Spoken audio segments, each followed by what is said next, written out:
lokola manzete na mopepe ya mpokwa. Miso na yo ezali kombo ya ngai, tika na belela na maboko na yo. Libi na motema tika eweka te, suka na ngai ezali epai na yo.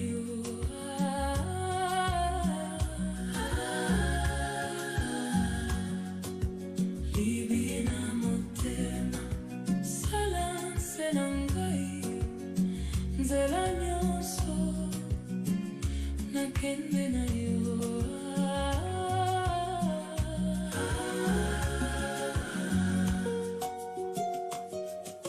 Tango zalikolela sekimya nazalikoyoka makelele ya loboko na yo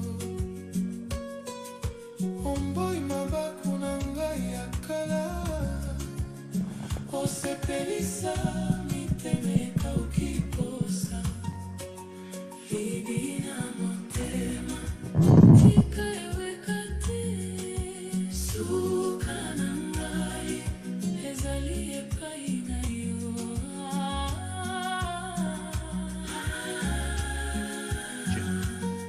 Prayer.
Podium mic.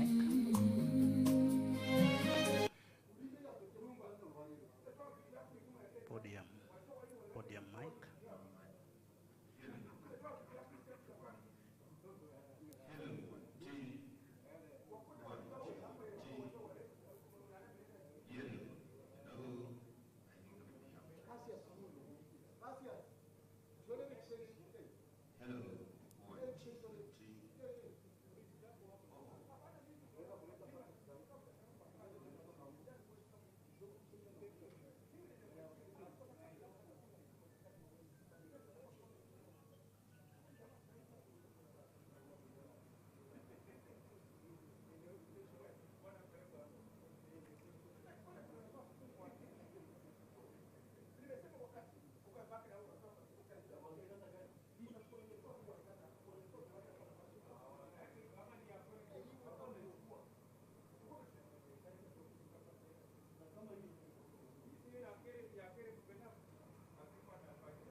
Site tubayo kikuuma ddungu obutuugu tunku A tunku B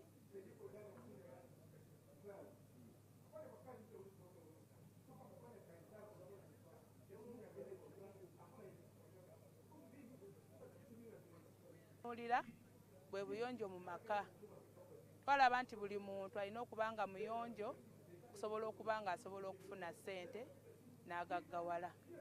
Obuyonjo mu maka twatunuuliranga ki ennyo? Twatunulira at least ng'omuntu alina ennyumba gy'asulamu, alina kaabuyonjo, alina akatandaalo, kye kye tutunuulira. Erinnya eryange nze Nalwanga Saara nga pulezidenti yampa omulimu okwasaganya aba neighbours bye ku nsonga y'okulaakulana mu maka gaabwe.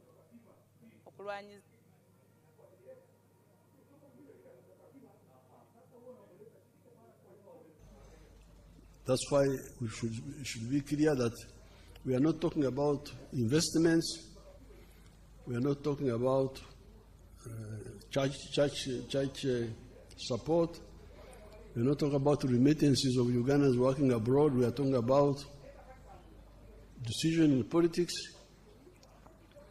decision on economy, decisions on social issues like homosexuality or not, and on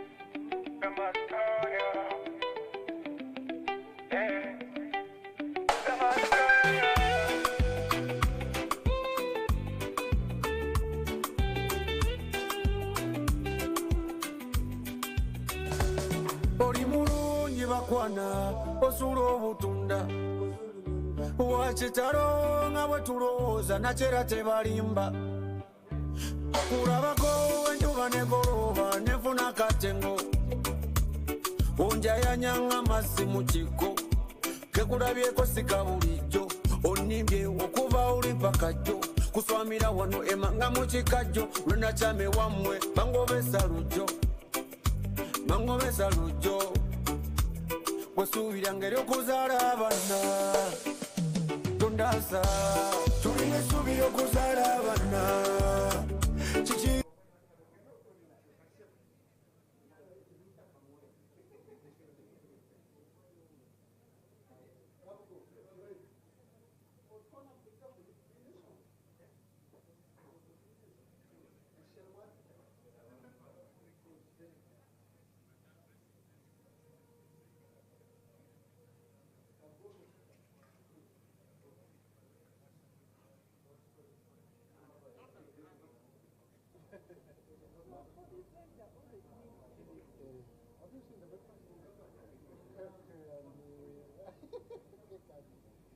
banana jo kansoke nne enkyalo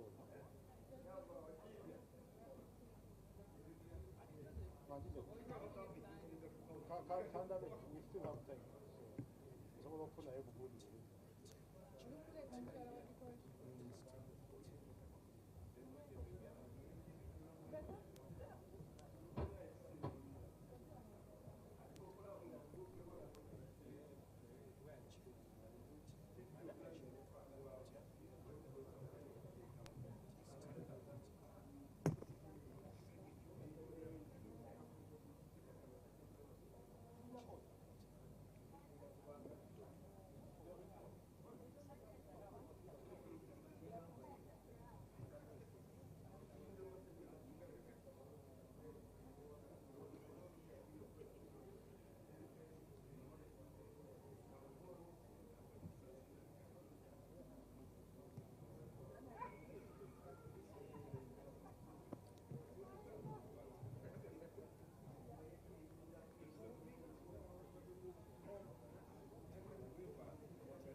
Good morning, Kololo. Good morning, everybody. Honorable members of parliament, those who are on the grounds already, would like to remind you Then she used that 800,000 for the school registration fees. desk is open and you're welcome That is to how we spent register our right now first. before the place gets crowded. So please register in the corner. The team is waiting to put you down in history. Otherwise, good morning, everybody. Good morning, all our service providers. Good morning, our bands, police band, prisons band. Thank you for joining us today. We're happy to have you all here in Kololo.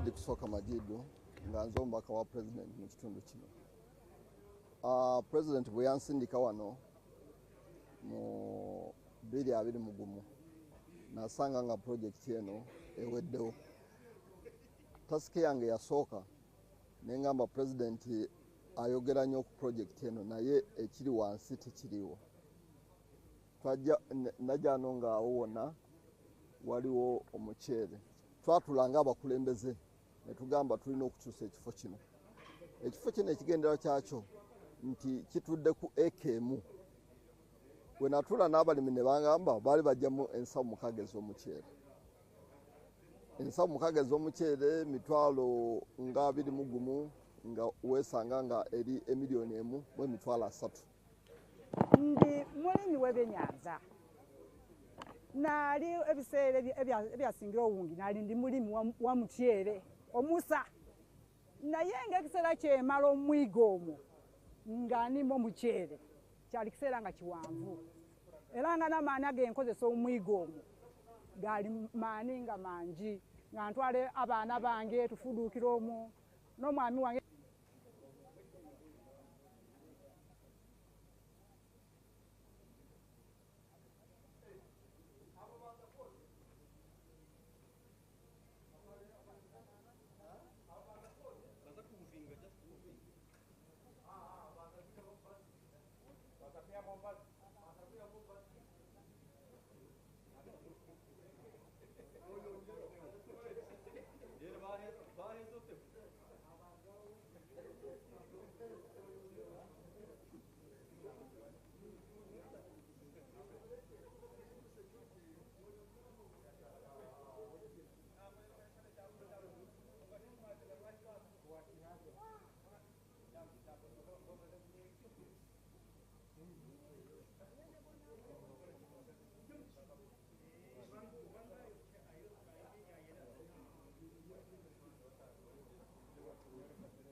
Before the executive and here.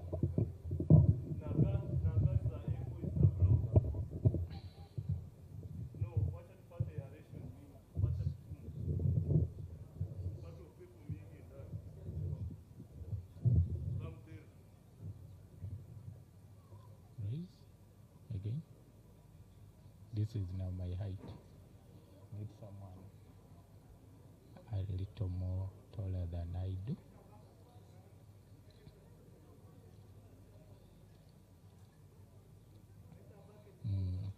Lower it again.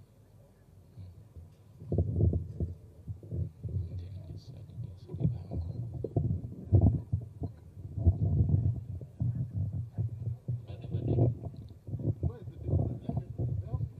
Sandy.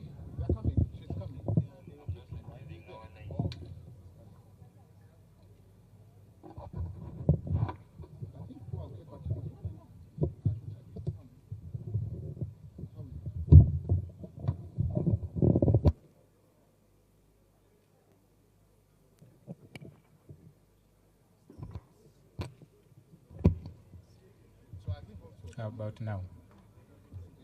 1, 2. Checking 1, 2, 2, 2. 22, 2. Out. 6, 6, 6.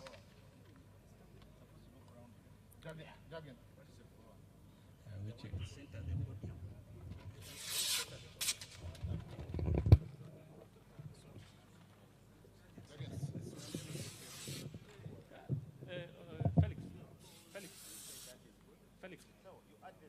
Felix, let's first center this. Let's center it. Balance the flag. Now we need someone to do that side. He's back. He has back issues. I'm sorry. At that age.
Check.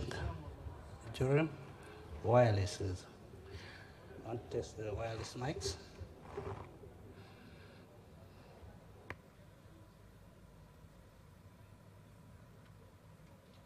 Check.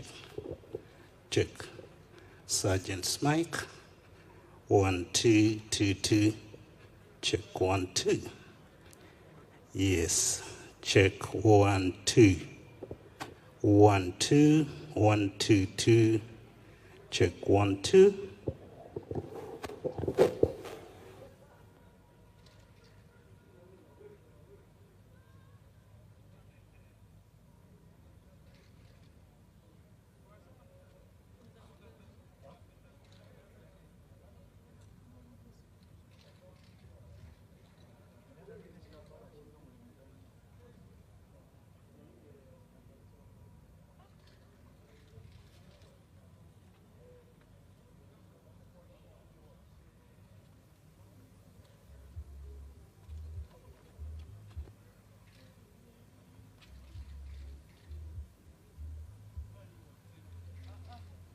Milioni 11 okugula fingerings. Fingerings niyo bwana bwe male.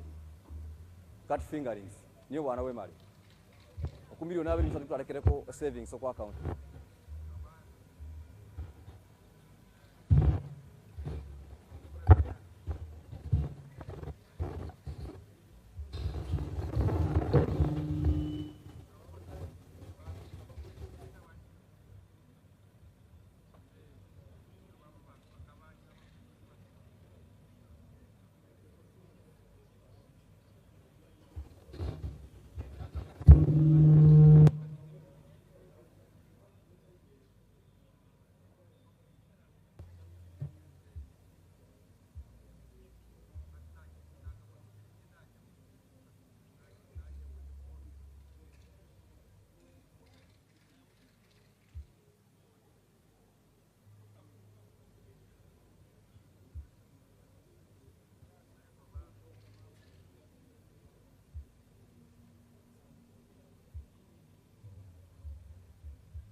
Check.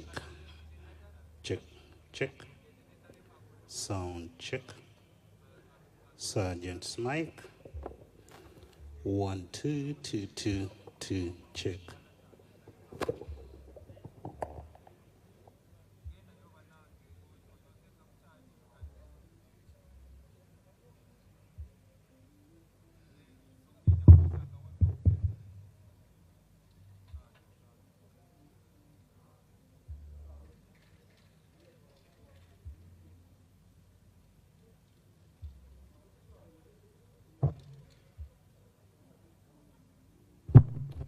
Check.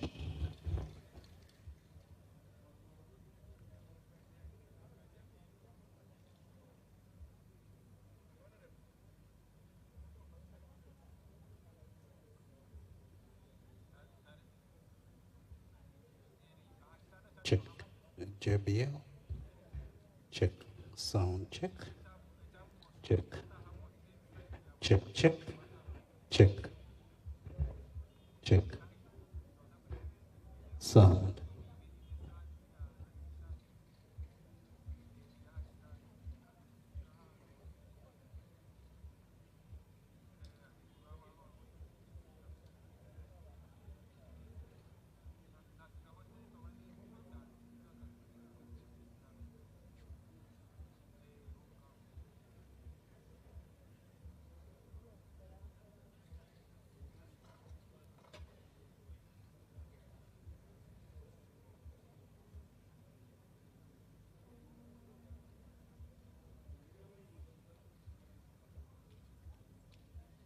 Check. Check. Check. Check. Sound. Check. Check. Check.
check.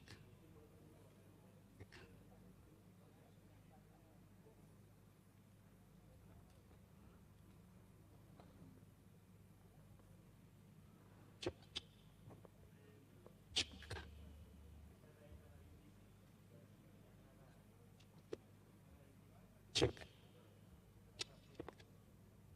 Check. Check.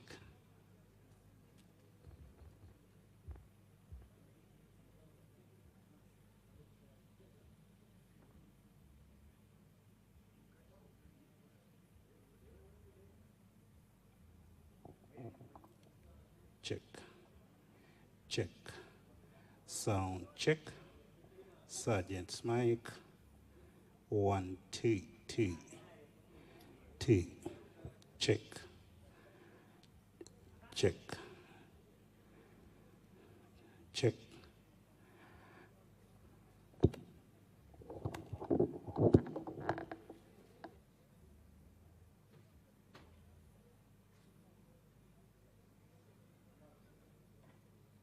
Check. Sound check 1, 2. Sergeant's mic. 1, 2.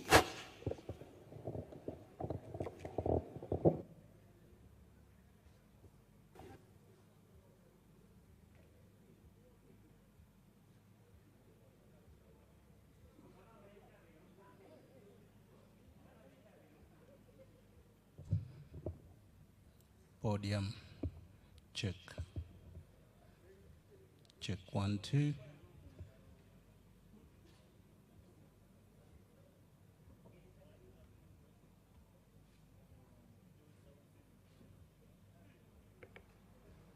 Check. Prayers. Check 1, 2. 1, 2. 1, 2.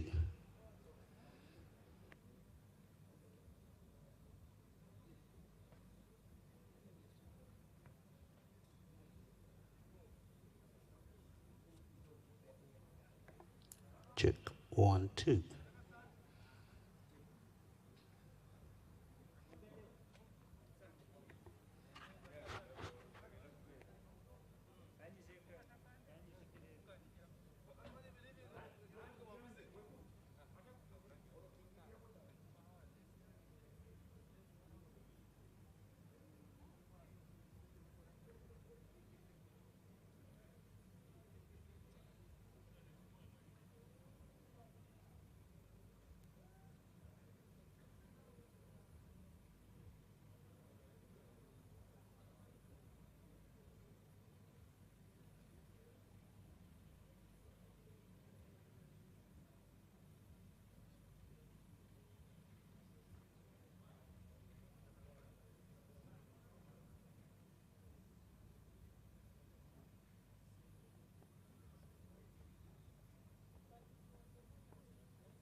Tiago Pini Ampema.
Mokile bongwani Ozawa Nazalia Soki bilengeleki Holinginanu Nalinginanu Tika totambola maboko na maboko Tina suka ya bomoi Winda ya mobali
nabundaki na pasi,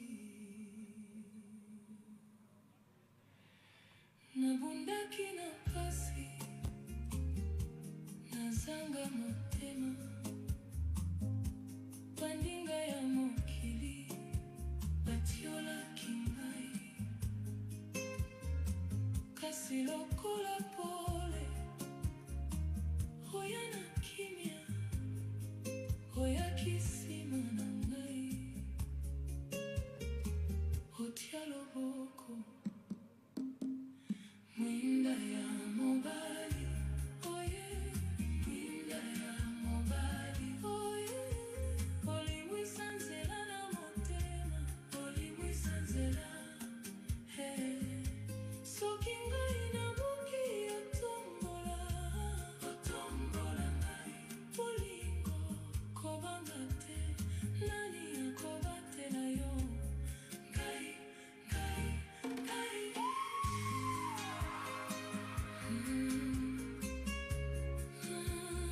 Mwinda ya mobali, mwinda ya mobali, mwinda na ngai kobanga te, te, te, te.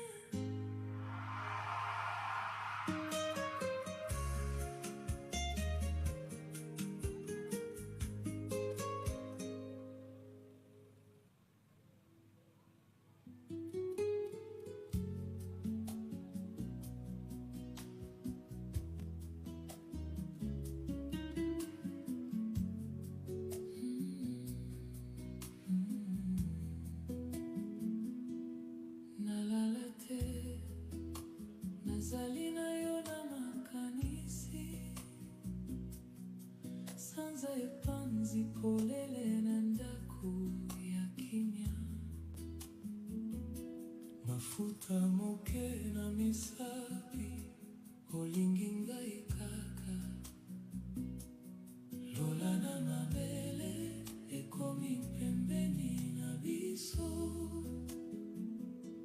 penza ya motema, kotika ngai te, singa ya bolingo, ekangisi biso, nakobanda lisusu, kote ya nzoto na yo.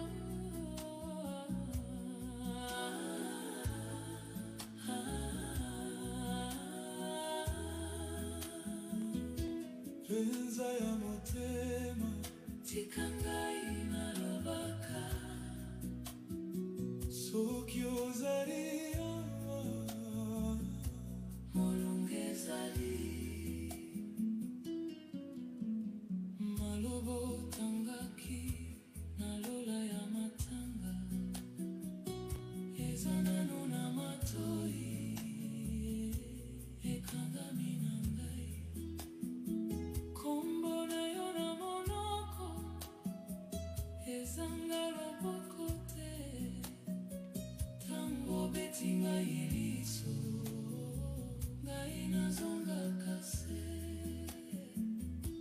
penza ya motema, kotika ngai te, singa ya bolingo, ekangisi biso, nakobanda lisusu, kote ya nzoto na yo.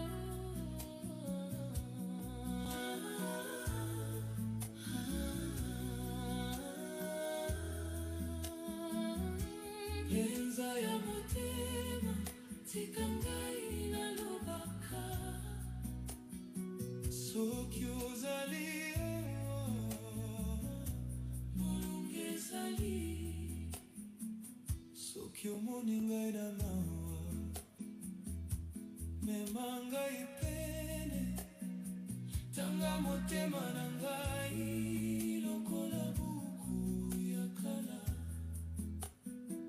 lia nzungu ya mawa, na maboko ya posa, tokolala na kimia, kozanga kolela, penza ya motema, kotika ngai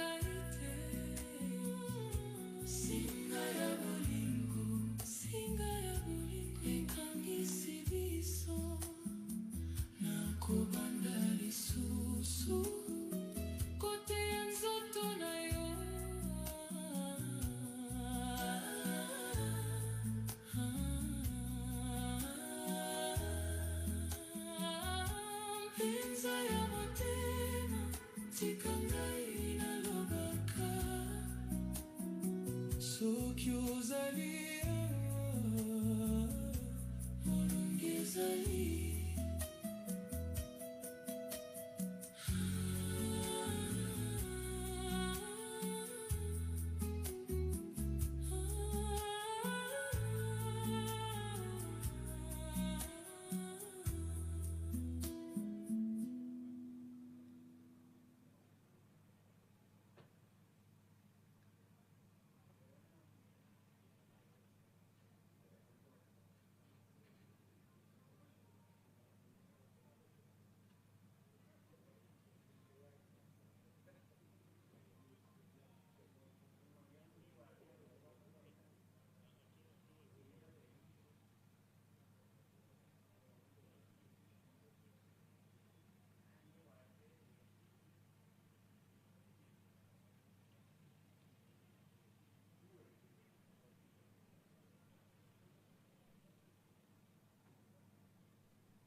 ozali kokanisa bandoto na biso,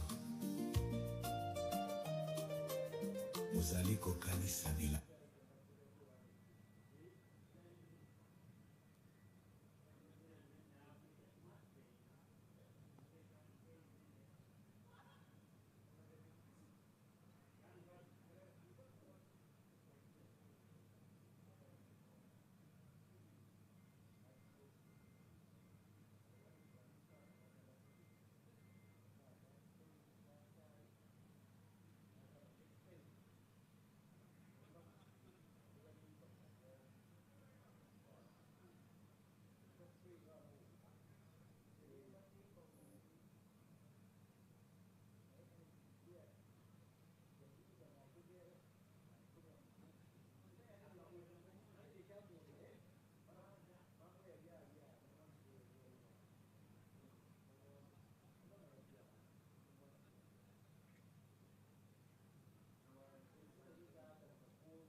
Nakomona na yo nanda kwa mama, obonzami na lipasa, ozali kolela moke, biloko nyonso ebongi te, motema ezali mosika na miso na yo, namoni ngai moko lisusu. Yemboyo, yemboyo, sunga motema na ngai, pesa ngai mwa esengo, na loboko na yo ezali pete. Yemboyo.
lokola manzete na mopepe ya mpokwa. Miso na yo ezali kombo ya ngai, tika na belela na maboko na yo. Libi na motema, tika eweka te, suka na ngai ezali epai na yo.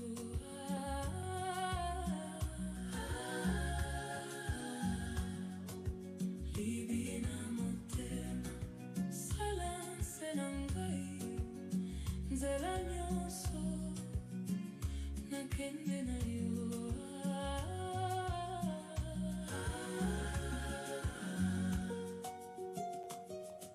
Tango ozali kolela se kimia, nazali koyoka makelele ya loboko na yo. Omboi mabaku na ngai ya kala, osepelisa miteme ekauki posa. Libi na motema, tika eweka te, suka na ngai ezali epai na yo.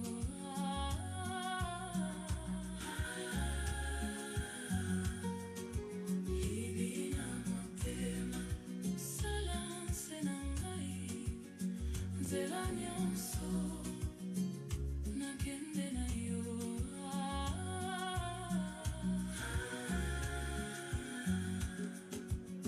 Soki pole ezongi lisusu te, tobatela mwa mwinda oyo tozali nango.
Hello.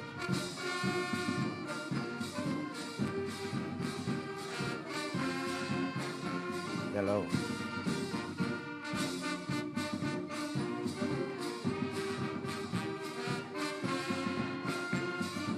Hello.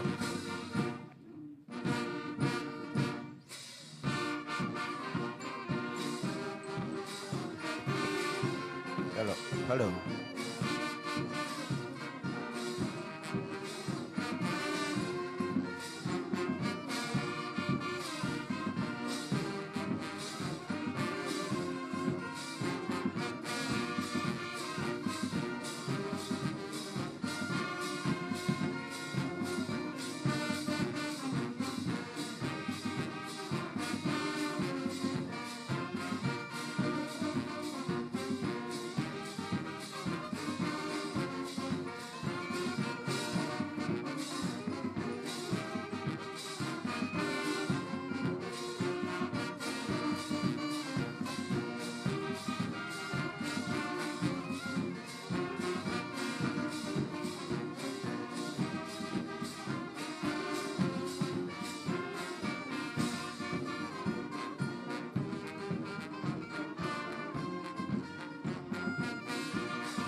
Good afternoon.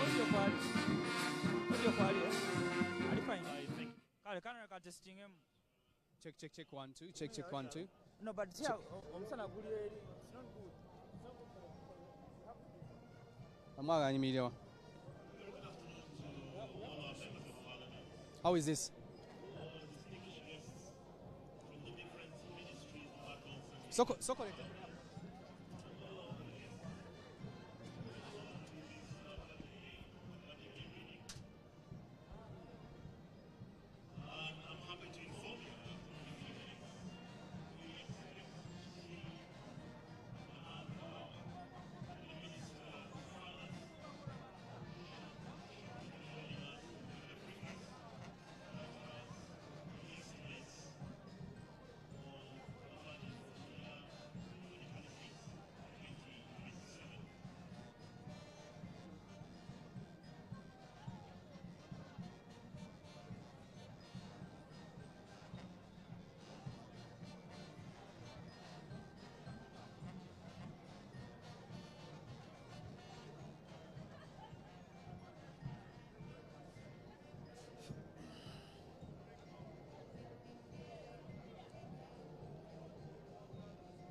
Started.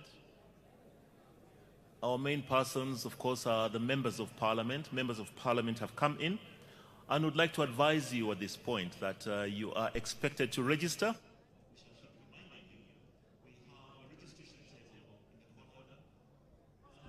Mic check 1 2. Mic check 1 2. Mic check 1 2. Mic check 1 2. The details of the estimates and the budget. So we have the new tax measures. Revenue strategies likely going to focus on widening the tax base, and then digital transformation for collections. Possible adjustments is going to be in pay thresholds, withholding taxes and incentives for key sectors like agriculture, manufacturing, and then later on exports. Then you have details on flagship initiatives. For this time around, they're focusing on the standard gauge railway progress, industrial parks, and then irrigation schemes, rural electrification, parish development model, teacher salary increments.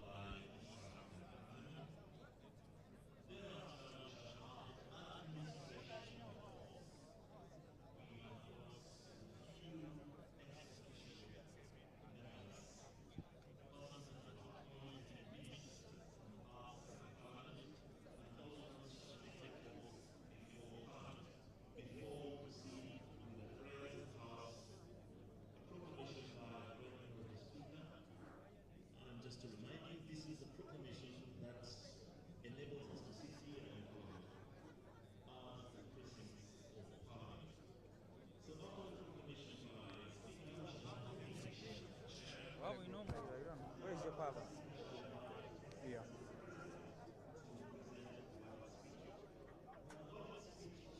No one has called you yet, eh? No one. Check out service.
iPhone. This one.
The lull that you just experienced was an indication of a very important arrival. I can see that we have been joined by Her Excellency, the Vice President of the Republic of Uganda.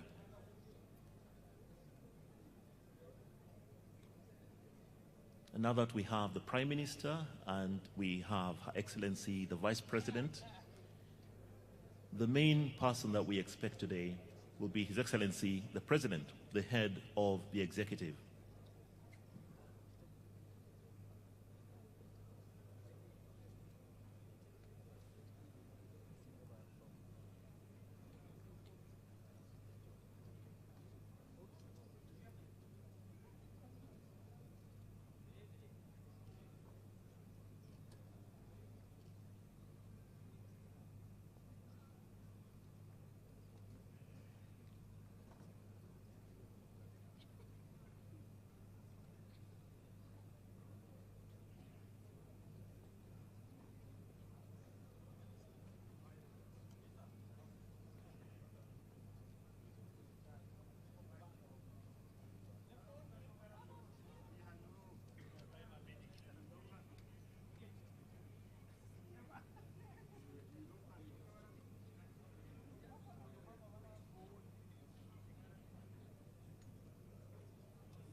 Once again, a very good afternoon to our members of parliament and to all our other guests who have joined us today for the reading of the 2026-2027 budget.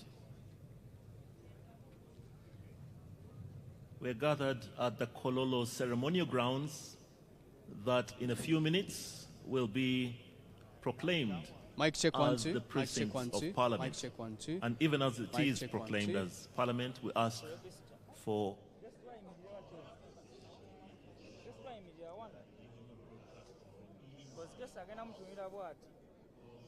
So once guest comes,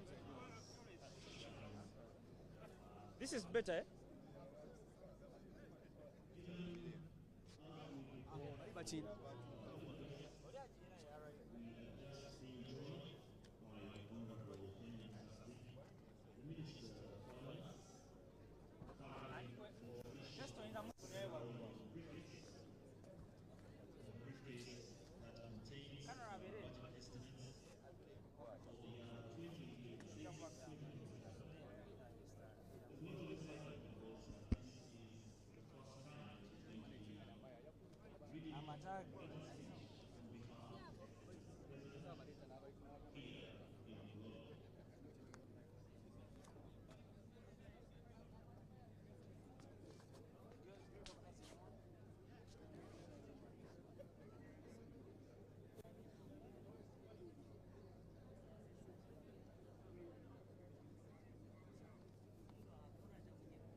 starting.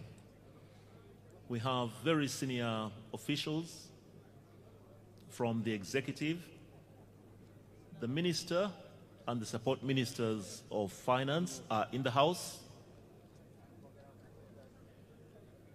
The leader of government business, the Prime Minister, is in the house. Her Excellency, the Vice President, is in the house. The Deputy Speaker has just come in, and shortly we shall only be expecting the Right Honourable Speaker and thereafter His Excellency the President.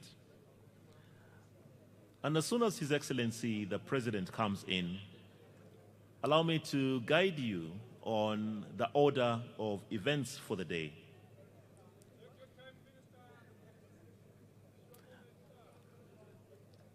The excitement is over the arrival of the Minister for Finance, the Honorable Henry Musasizi, carrying the briefcase that contains the budget speech by His Excellency the President of the Republic of Uganda.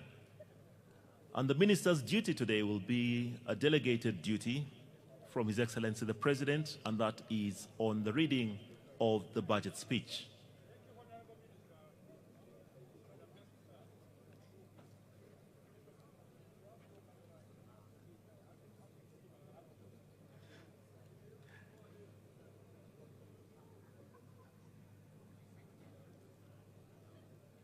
So the minister is allowed to go and take his seat now. He's going to be seated in the House. So he is being ushered to meet the senior officials of Parliament, to meet the Clerk to Parliament, to meet the Deputy Speaker of Parliament. And thereafter, we'll have a brief tete-a-tete with the Right Honourable Speaker before he comes to take his seat at the table in Parliament.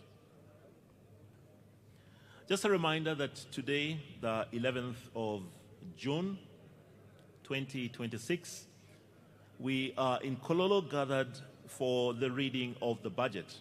And this session is the 5th sitting of the first meeting of the first session of the 12th Parliament of Uganda. The reading of the budget is a duty that is mandated for the President, His Excellency the President. Every year after the opening of Parliament, His Excellency is supposed to deliver to Parliament a budget speech on the different estimates, especially laid forward by the legislative agenda and the plans that government has set out for the financial year 2026-2027. There are other key dates that have been followed to the letter. And for persons who are just getting to learn about the budget process, I'll just allow me to take you through them. We had the first budget call circular that was presented in September of last year. These were the very first estimates that government provided on the budget ceilings that the different ministries, departments, and agencies were expected to subscribe to in preparation for the presentation today of the budget. The statutory dates include the submission of the National Budget Framework Paper, or the BFP, that was presented on the 31st, or is supposed to be presented before the 31st of December every year. Another statutory date is the 1st of April, and that is the deadline for the minister to submit the annual budget estimates, including, of course, the ministerial policy statement, or the MPS, to Parliament. The 31st of May is ordinarily when the budget must be passed by Parliament. And these are some of the changes that took place and are enshrined in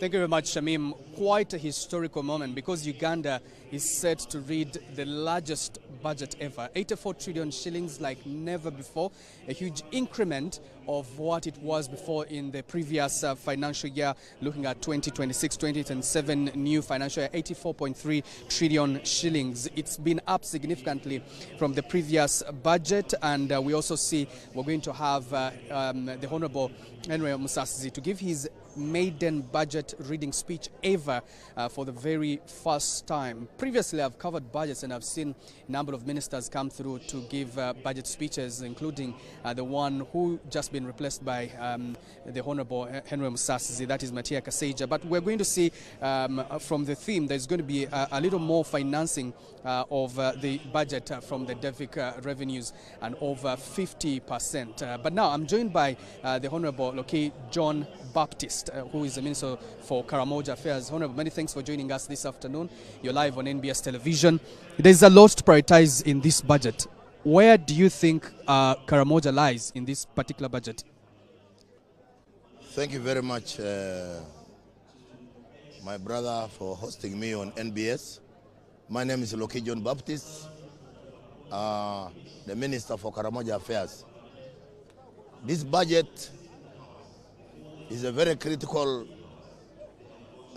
venture in terms of providing service delivery, because today is when the national cake, the portions of the national cake will be very clear. Which sector gets what and by what percentage. So in Karamoja, we expect a lot from this budget, from the various sectors, because now Karamoja is joining the rest of the country in the national development. You might have seen recently there is improvement of infrastructure in the region. We have cement factories there, we have clinker factories there, we have marble factories there, we have the tile factories there. And just last week, the president came for groundbreaking ceremony of Kidepo International Airport. These happenings, these projects just tell you Karamoja is not the Karamoja you used to know about. Karamoja now is at a takeoff. Karamoja now is joining the rest of the country. So we are seeing in this budget, in this Kisanja, we are seeing Karamoja coming up, and probably if we can even overtake other districts in terms of development, we would be very happy. So we'll see, and you've been very strong on affirmative action for Karamoja. We'll see what the budget has this particular financial year. That is the Honorable Lokijon Baptist. He's Minister for Karamoja Affairs there, saying Karamoja is now at a takeoff stage. Let me now cross over to my colleague Shamim Nabakoza to take us through the next phase. Shamim.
Thank you very much, Honorable. I'm okay. How are you doing? Very smart.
Okay.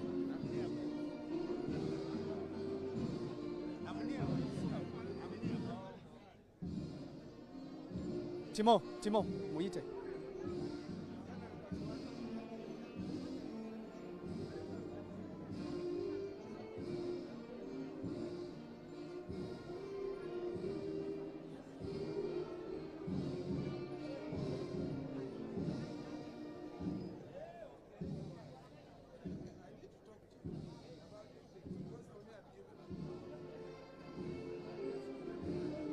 Thank you very much, Shamim. Indeed, there's a little of relief for some projects. I heard the Member of Parliament that you were speaking to speak about AFCON preparations, and 493 billion shillings has been earmarked for AFCON preparations for 2027. But I'm now joined by the Honourable State Minister for Sports, Honourable Peter Ogwang. Honourable, many thanks for joining us this afternoon. You're live on NBS television.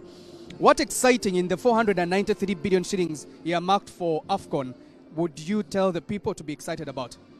Well, first of all, I want entirely to thank the government, because if you look at the priority list of the activity and programs for next financial year, AFCON was among those which were made to be priority. Secondly, is the entire sports subsector. We have an entire budget as per next coming financial year of about 640 billion shillings. That is entirely going to support us. Number one, we are going to have the last payment for Kibwa Stadium, which we expect it to be ready by 31st December. Number two, we are going to have a payments of all training facilities, which has also been factored in the budget. Number three, to support the international competition participation of Uganda. We all know that we have Glasgow coming in July next financial year. Number three, we're also going to look at other competitions which we continue participating as Uganda. Then we come back to main Ministry of Education and the Department of Physical Education and Sports. We have almost about 77 billion support our children's competition in primary, secondary, tertiary, and universities of higher learning. Then also capacity building for our teachers in sports. So in terms of the coming financial budget, I want entirely to thank government for finally beginning to put sports as a major cost driver, which is going to spur sports tourism and development of our country. I thank you so much. Thank you very much, Honorable Peter Ogwang, Minister of State for Sports. It's not just national pride, it's not just sports pride, it's not just sports tourism, but many things go along with that, including provision of jobs and employment for young people. Let's cross over now back to Shamim Nabakoza. Shamim.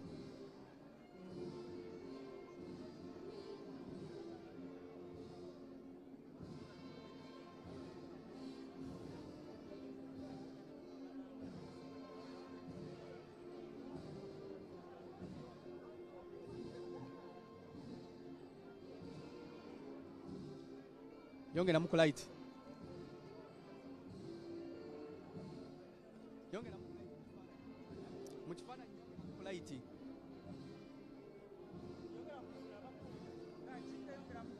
GK yongera muku light mu kifaananyi kino.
Wakeda. What is his name? Patrick Wakeda, doctor.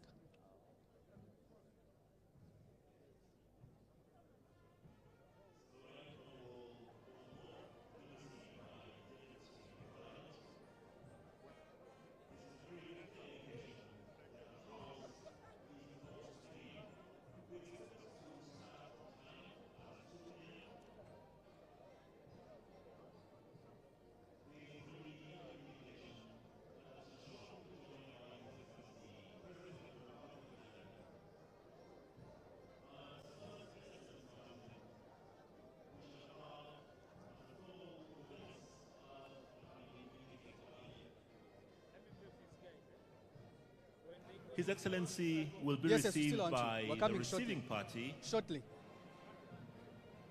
just beside the street guard. Okay.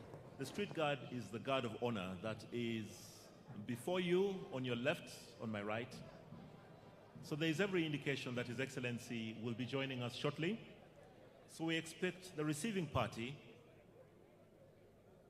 to go and receive His Excellency, the President, as he comes in. Soon after he is received, we shall start our activities of the day with the anthems, the national anthem, followed by the East African anthem, then the traditional prayers of Parliament, and a proclamation by the Right Honourable Speaker of the Parliament of Uganda declaring Kololo ceremonial grounds as the precincts of Parliament. Thereafter, we shall have administration of oaths to some ex-officio members of Parliament. Now, the convoy of His Excellency the President is making its way into Kololo ceremonial grounds even as we speak. And the receiving party is also forming just beside the street guard.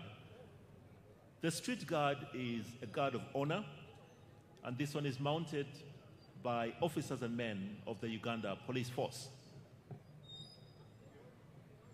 Now, His Excellency shall walk through the street guard to be received by the receiving party led by the Right Honorable Speaker. Thank you very much, the Deputy Shamim. Speaker, Now, at this the Clerk point, to I've seen Parliament. all the dignitaries here, including the Vice President, the Speaker, the Deputy Speaker, the Prime Minister and the Clerks of Parliament take position to receive the President of Uganda, who is going to be delegating powers as Finance Minister to Honorable Henry Musasizi, who will be there on reading the budget speech. So many anticipations here, and also we can see on the other side, I see many members of Parliament have indeed turned up to be able to be part of this historical moment. I call it historical because this is the biggest budget ever Uganda will have ever read, and we're talking about 84 trillion, quite a significant increase from the previous financial year budget of 2025-2026. Now that we're out of the election year, the priorities are quite different this time around, focusing on, infrastructure. Many funds have been allocated for wealth creation programs. We're talking about close to 2.5 million 2.5 billion, rather trillion shillings that have been allocated for both the parish development model and Emioga. These are wealth creation programs. The government intends to reduce subsistence farming through monetization, and that's where some of these programs have been allocated quite some significant money right there. As you can see, the President arriving at Koro ceremonial grounds, being received by the Vice President, the Speaker, the Deputy, the Prime Minister, and also the heads of the different security institutions, including the prisons, Uganda Police, and the UPDF. He will be taking his seat, and normal parliamentary business will be beginning.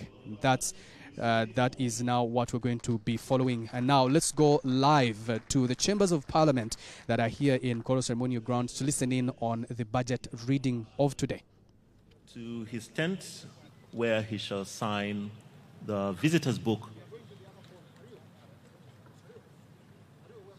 And even then, the procession of the Speaker will form, and House shall start in a few minutes.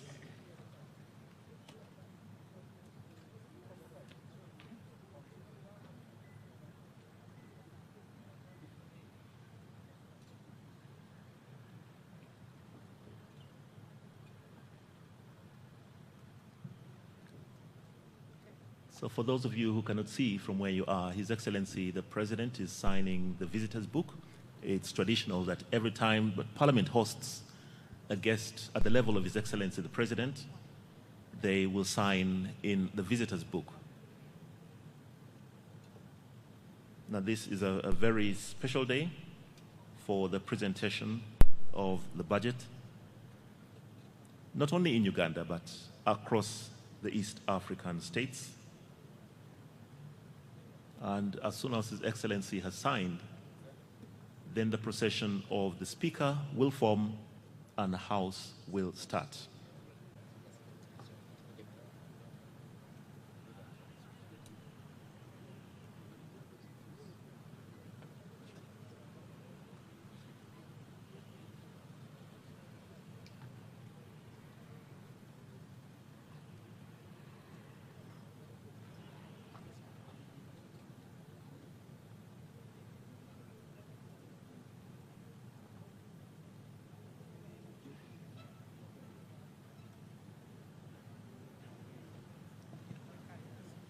Could you please rise to your feet as we prepare for the procession of the Speaker and the different items on our order paper. Thank you.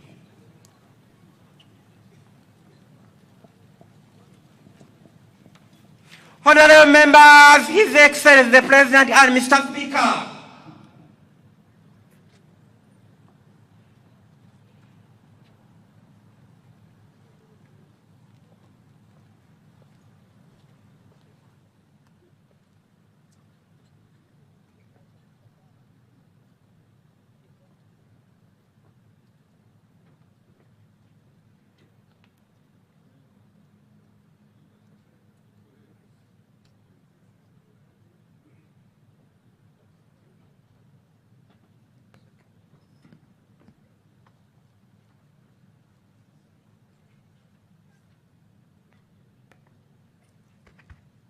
The anthems.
Prayers.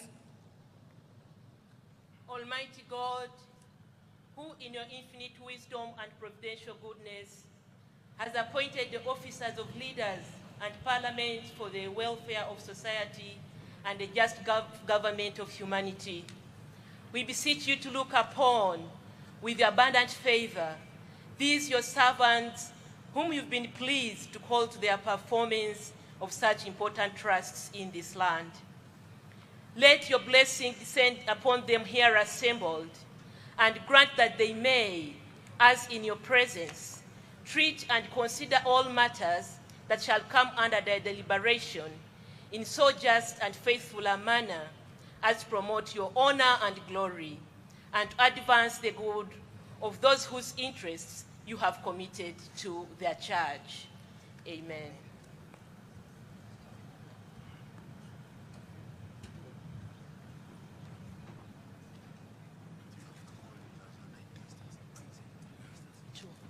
Proclamation.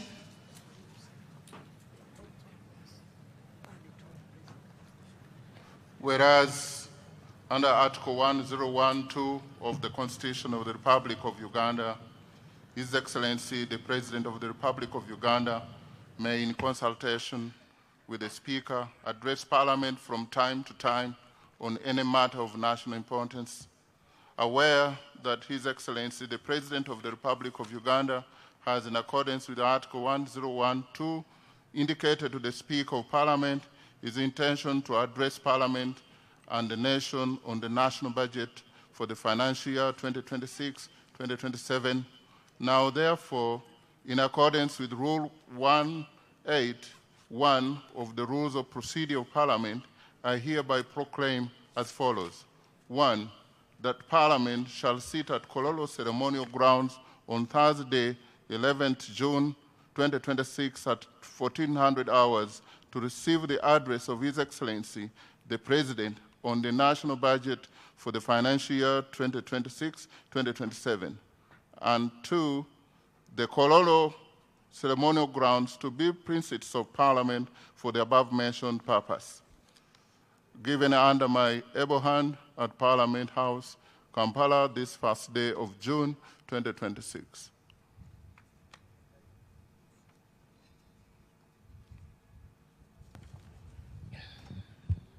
Administration of oaths.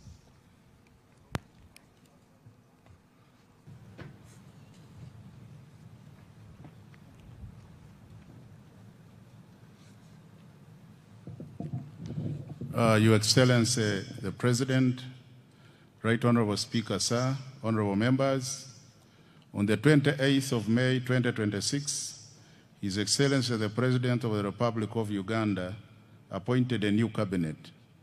Among those appointed were non-members of Parliament who were duly approved by the Parliamentary Appointments Committee and sworn in as ministers. In order for them to discharge their duties as ministers, they are required by law to become ex-officio members of Parliament by virtue of Article 78(1)(d) of the Constitution, and are required under Article 81(4) of the Constitution to take and subscribe the oath of allegiance and the oath of Member of Parliament. Right Honorable Speaker, the said members are ready to take and subscribe to the oath. May I therefore request for your permission, Right Honorable Speaker, to invite them for the aforementioned purpose. And they are Honorable General Katumba Wamala, Minister of Public Service. Please come forward, Honorable Minister. Honorable Sebugwao Joyce Juliet Nabosa, Minister of State for Information, Communications, Technology, and National Guidance, Information. Honorable Siraj Musa Ali, Minister of State for Works and Transport, Works. I seek for your permission, sir, to allow them to access the chambers. Permission granted.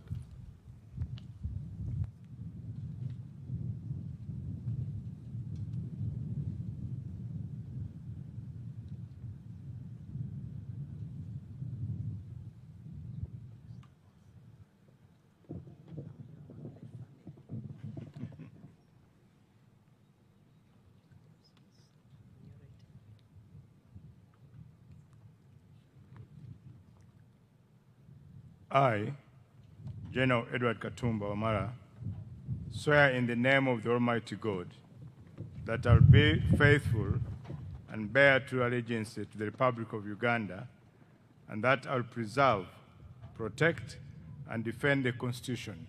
So help me God. I, General Edward Katumba Wamala, swear in the name of the Almighty God that I will give faithful service to this Parliament and support and uphold the Constitution of the Republic of Uganda as by law established. So help me God. Congratulations, Honorable General.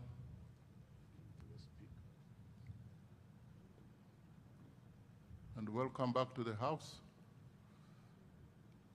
Thank you. You'll need to append your signature to confirm that oath you've just made, and you'll receive a copy of the Constitution and the rules of procedure to enable you execute your duties as a Member of Parliament. Kindly turn it.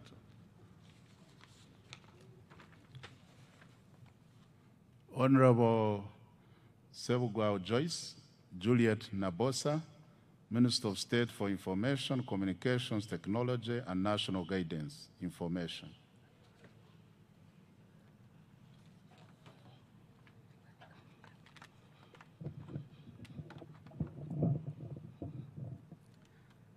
I, Joyce Juliet Nabosa Sevguao, swear in the name of Almighty God that I will be faithful and bear true allegiance to the Republic of Uganda, and that I will preserve, protect, and defend the Constitution, so help me God.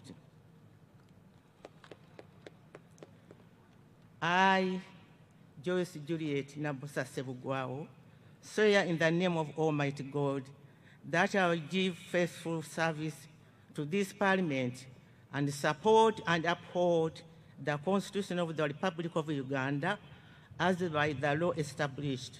So help me God.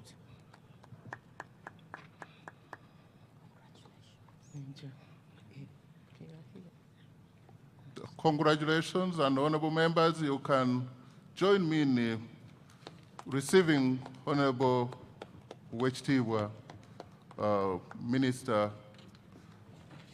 Congratulations, Mama, for catching the eye of the appointing authority. You will append your signature somewhere here to affirm, to attest to the oath you've just made, and they will give you a copy of the Constitution and the rules of procedure to enable you execute your mandate as a member of Parliament, with all rights except for voting.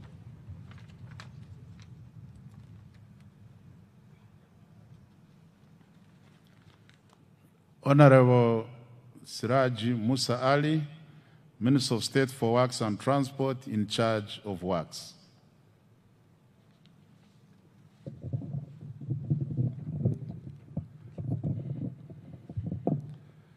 I, Siraj Musa Ali, swear in the name of the Almighty God that I will be faithful and bear true allegiance to the Republic of Uganda, and that I will preserve, protect, and defend the Constitution, so help me God. I, Siraj Musa Ali, swear in the name of the Almighty God that I will give faithful service to this Parliament and support and uphold the Constitution of the Republic of Uganda as by law established, so help me God. Thank you. Congratulations, Honorable Siraji Musa Ali, upon your appointment and upon making your oath. We have place for you there, and another place down. We have a copy of the Constitution and the rules of procedure of this House that will enable you to execute your mandate as a member of Parliament. Congratulations once again.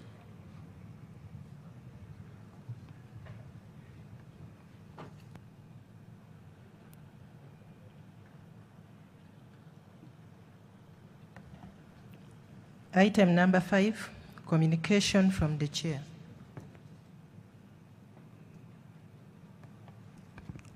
Your Excellency, the President of the Republic of Uganda, General Yoweri Kaguta Museveni, Her Excellency, the Vice President, Major Retired Alupo Jessica Epel, the Right Honorable Deputy Speaker, Honorable Thomas Tayeba, the Right Honorable Prime Minister and Leader of Government Business, Robin Nabanja, the Right Honorable Deputy Prime Ministers present, the Right Honorable Leader of Opposition in Parliament, Joel Senyonyi, Cabinet Ministers and Ministers of State, Honorable Members of Parliament of Uganda, the Chairpersons and Members of Constitutional Commission, the Head of Public Service and Secretary of Cabinet, Madame Lucy Nachobe Mbonye, the Auditor General, the Permanent Secretary present, if they are here, all the chiefs, service chiefs present, the Governor, Bank of Uganda, distinguished guests, ladies and gentlemen, I welcome you all to this 5th sitting of the first session of the 12th Parliament.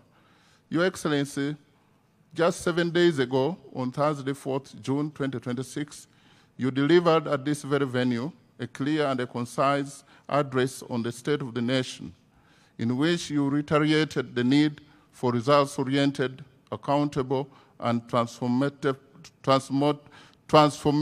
leadership at all levels as a catalyst for national transformation.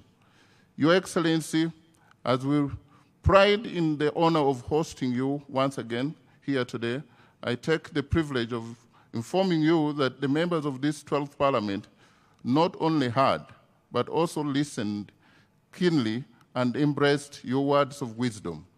The fight against corruption and non-performance is not the executive's fight alone. It is Parliament's fight as well. And together, in harmony, as a nation, we will win it.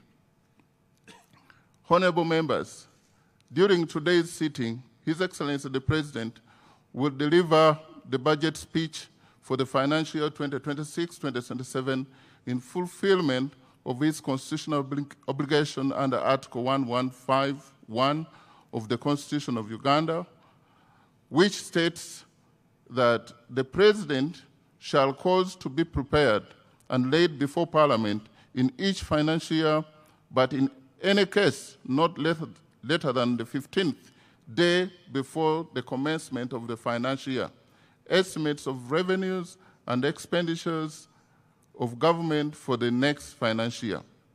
Honorable members, today's budget speech crowns an elaborate consultative budget process which began in September 2025 with the issuance of the first budget call circular and the subsequent participation of various ministries, departments, and agencies, local governments, development partners, and civil societies, among others.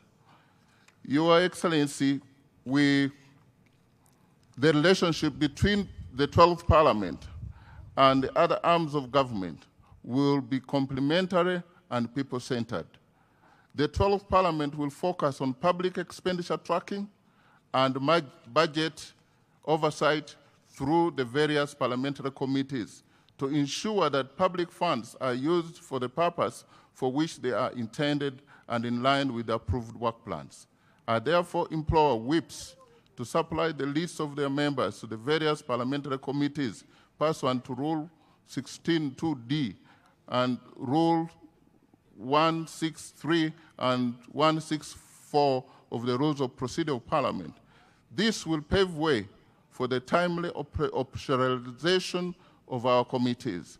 Your Excellency and honorable members, the 12th Parliament will empower its committees to effectively support government programs through efficient and effective monitoring, or especially through the high-impact projects under the National Development Plan 4. These core flagship projects are strategic catalysts for our tenfold growth strategy. In addition, members of Parliament will strengthen oversight of government wealth creation and development funds under the parish development model, Uganda Women's Entrepreneurship Program, IMIOGA, among others. The 12th Parliament is firmly aligned to the government's objective of moving the approximately 38% of our population from subsistence to the formal money economy. Your Excellency and honorable members, the legislature looks forward to a productive financial year 2026-2027 in line with our national development aspiration. I thank you for your kind attention.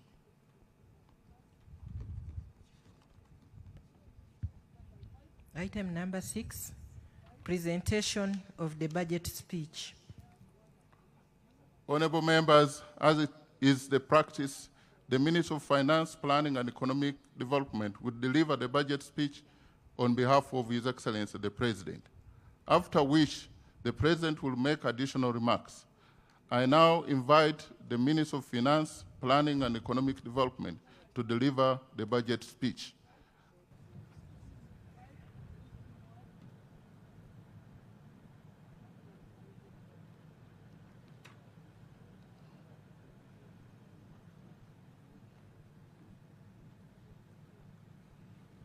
Thank you, Right Honorable Speaker, for the opportunity granted. I did not grant you an opportunity, but you have accessed the microphone. What do you have to say? Your Excellency, I take cognizance of your presence in the House. Right Honorable Speaker, my procedure matter arises under Rule 11, Sub-Rule 5, and the Rule 26, Sub-Rule 2 of our Rules of Procedure. Right Honorable Speaker, specifically, Rule 11, Sub-Rule 5, verbally reads, the constitution of the Commission under this rule shall be done during the first meeting of the first session of a new parliament. Right Honorable Speaker, I'm aware that the side of the leader of opposition has already nominated the commissioner amongst the 4 bench commissioners. That is Honorable Nambeshi. But the side of the government, we have not seen any commissioner. Since the government chief whip is in place, isn't it procedurally right that we constitute this house to its fullest, so that to mandate its function? Right Honorable Speaker, the house looks to move in a half.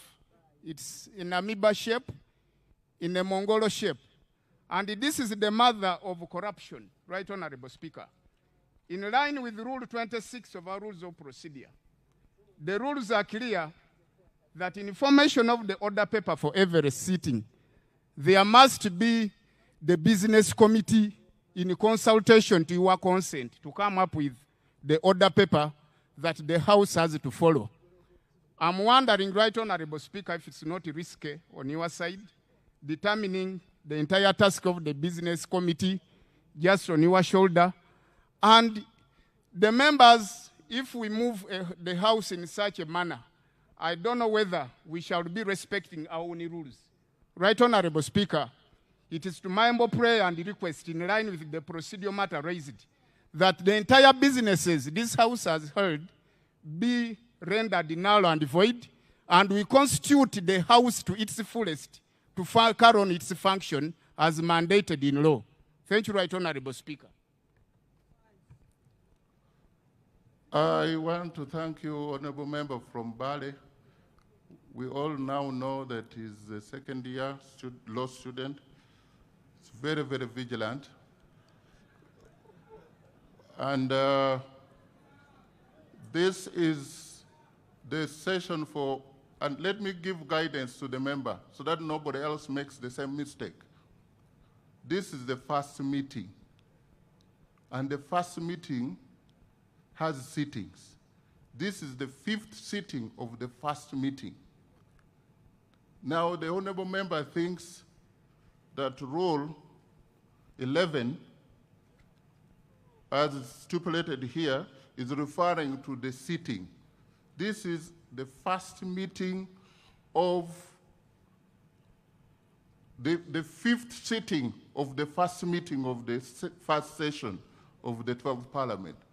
We need induction clerk very quickly and urgently to help members know the difference between a sitting and a meeting of Parliament. On the constitution of the, that's on the constitution of the Parliamentary Commission. On the order of business, Parliament is forming. I have no doubt that the clerk, as even of today, has written, and let me take the same opportunity to tell the government chief whip and the leader of opposition that we need lists, which I even communicated here, of all committee members and leadership and the commission. We need that urgently before the 26th of this month. There is nothing null and void except the statement made in a wrong way. Next item.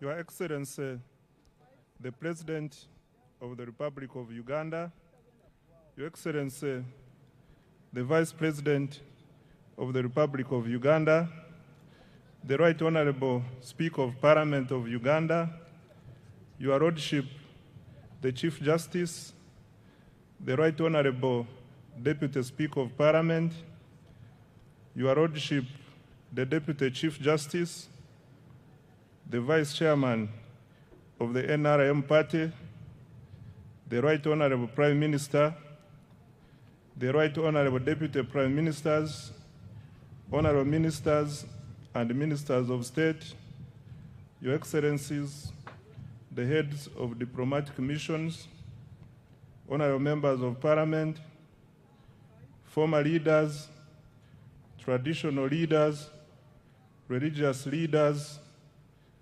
distinguished guests, ladies and gentlemen. Mr. Speaker, sir, in accordance with Article 155 of the Constitution of the Republic of Uganda and the Public Finance Management Act, Cap 171, and on behalf of His Excellency the President, I present to Parliament and the people of Uganda the national budget for financial year 2026-2027 as approved by this Parliament. In this speech, I will, number one, present the recent performance of the economy and the outlook for the year ahead. Two, account to the people of Uganda on commitments made in financial year 2025-2026 that is coming to an end in a few days. Three, highlight government priorities for financial year 2026-2027. And four, outline the strategy for financing the budget.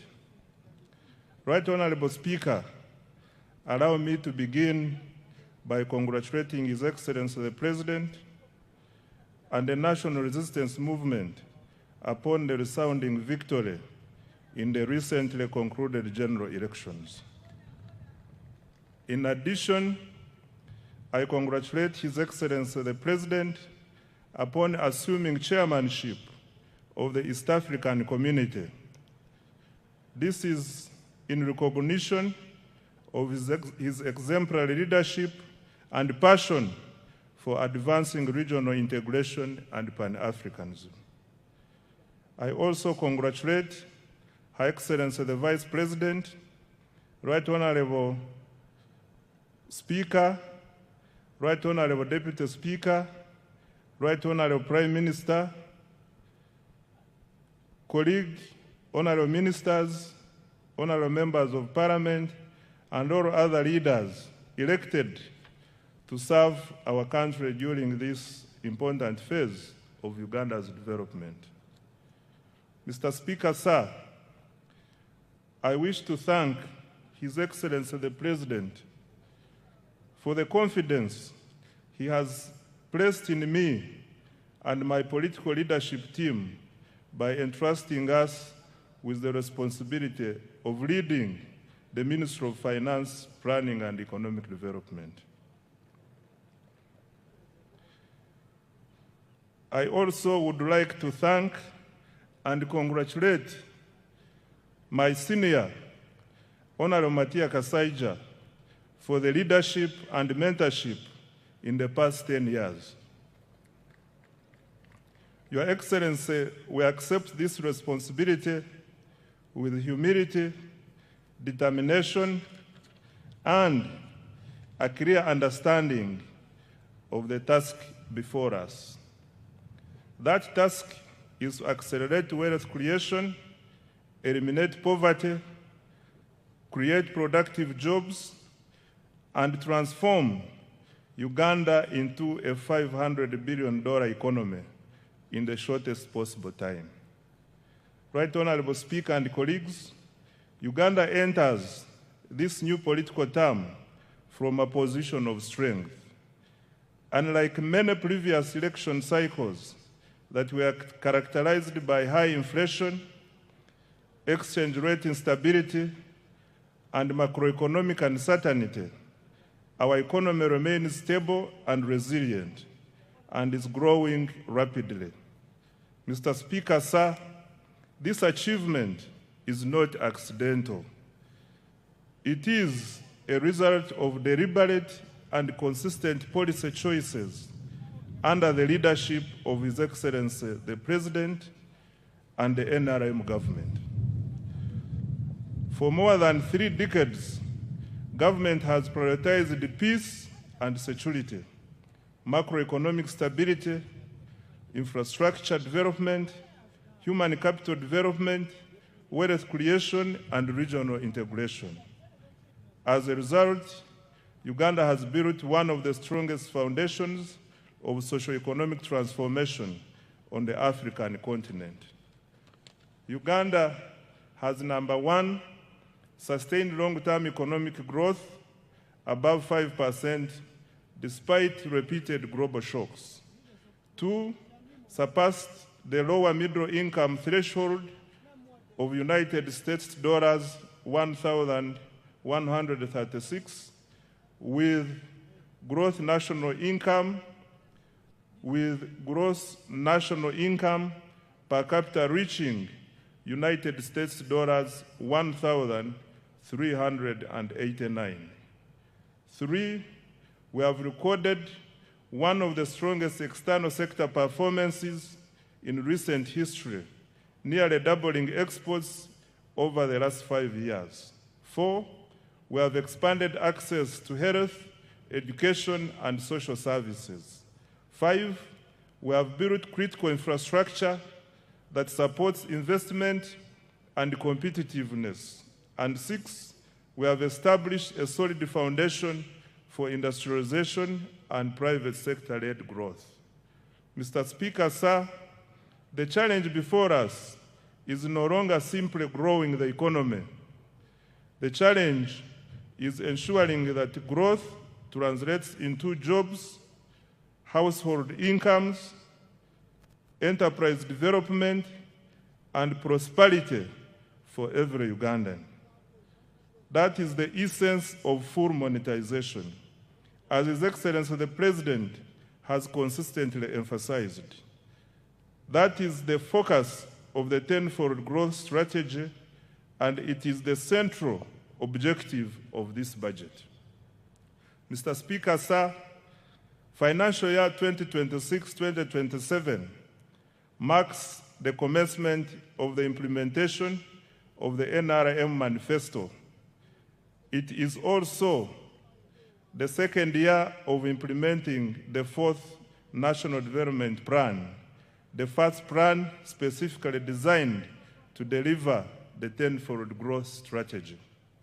Mr. Speaker, sir, and honorable colleagues, in the spirit of protecting the gains, we have maintained the financial year 2026-2027 budget theme as full monetization of Uganda's economy through commercial agriculture, industrialization, expanding and broadening services, digital transformation, and market access. This theme is aligned with the East African Community Budget theme of deepening regional integration and economic resilience through improved regional security, domestic revenue mobilization, and digital transformation for inclusive growth. Despite geopolitical tensions, global trade disruptions, and continued uncertainty in the world economy, Uganda's economic outlook remains strong and positive. The economy is stable, growth is accelerating, inflation is low, the exchange rate is stable, exports are rising, investment is increasing, and confidence in Uganda's future remains strong. Mr. Speaker, sir, Uganda's economy continues to demonstrate remarkable resilience and dynamism. Economic growth for financial year 2025-2026 is estimated at 6.4%, up from 6.3% in financial year 2024-2025. The size of the economy is projected to increase to approximately United States dollars 69.3 billion, equivalent to Uganda shillings 250.4 trillion by the end of June 2026. In purchasing power parity terms, Uganda's GDP is estimated to be United States dollars 197.1 billion. GDP per capita is projected to increase to United States dollars 1,420, equivalent to approximately Uganda shillings 5.1 million per person. Mr. Speaker, sir, with the commercial oil production commencing later this calendar year, growth is projected to accelerate to 10.2% in financial year 2026-2027. This will mark Uganda's first return to double-digit growth since the reforms of the 1990s. Most importantly, a larger economy will accelerate more jobs, raise household incomes, expand opportunities for businesses, and generate the resources required to invest in quality education, health care, infrastructure, security, and other public services that improve the lives of Ugandans. This performance confirms that our strategy of investing in security, infrastructure, wealth creation, and the productive sectors is delivering results. I thank His Excellency the President for his steadfast leadership, strategic guidance, and insistence on phased prioritization. Mr. Speaker, I wish to repeat this one. This performance confirms our strategy of investing in security, infrastructure, wealth creation, and the productive sectors is delivering results. I thank His Excellency the President for his steadfast leadership, strategic guidance, and insistence on phased prioritization. Colleagues, I invite you to give His Excellency the President a round of applause. I now come to inflation. Mr. Speaker, sir, inflation remains low and stable. Average inflation during financial year 2025-2026 is estimated at 3.8%, compared to 3.5% recorded the previous financial year. This stability has been supported by effective coordination between fiscal and monetary policy, stable food prices, and improved management of fuel supply. Low inflation protects household incomes, supports business planning, and strengthens investor confidence. Government remains committed to maintaining price stability as a cornerstone to sustained economic growth. Right Honorable Speaker, the strength of an economy is reflected not only in how much it produces, but also in the confidence it inspires among investors, visitors, citizens, and at home and abroad. I am pleased to report that confidence in Uganda's economy continues to grow. Foreign direct investment remains strong at United States dollars 3.2 billion in the 12 months ending March 2026. This reflects growing investor confidence in Uganda's economy. Of even greater significance, investors are increasingly expressing interest in Uganda's small and medium enterprises. Kampala-based startups attracted about United States dollars 30 million in 2025. up from just United States dollars 4 million a year before. This surge signals growing confidence in Uganda's innovation ecosystem and affirms our emergence as a destination for entrepreneurship, technology, and investment.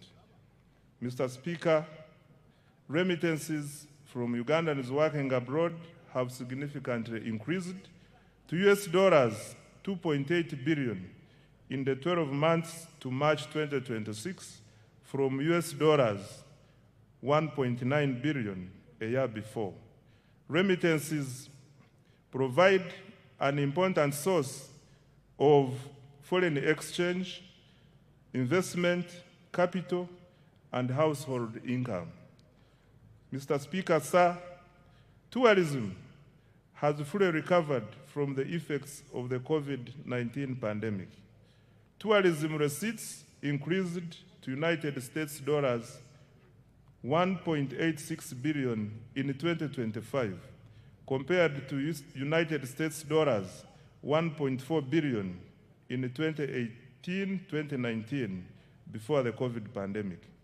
This remarkable recovery from the lowest receipts of US $562 million recorded in 2020 demonstrates growing international confidence in Uganda as a destination for business, investment, and leisure. Government remains committed to safeguarding and expanding this vital source of foreign exchange and jobs.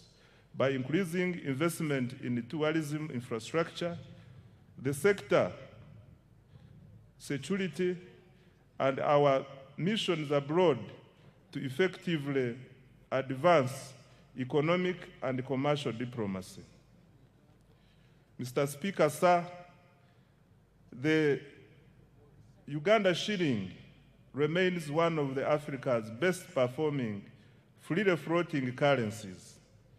This stability reflects prudent macroeconomic management, a liberalized foreign exchange regime, and a strong foreign exchange inflows from exports, tourism, foreign direct investments, portfolio inflows, and remittances.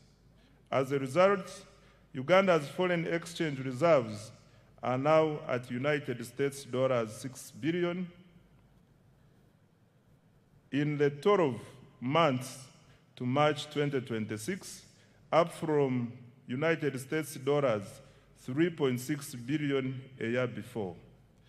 Government's decision to directly import petroleum products through the Uganda National Oil Company, UNOC, has further strengthened supply stability and reduced speculative pressures in the foreign exchange market. We expect the exchange rate to remain broadly stable despite ongoing global uncertainties. On the external sector, Right Honorable Speaker, Uganda's export performance has been exceptional.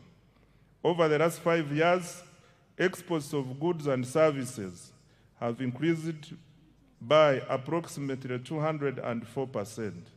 Total exports earnings reached US dollars 18.04 billion in the 12 months to March 2026, from US dollars 5.93 billion in the 12 months to March 2022.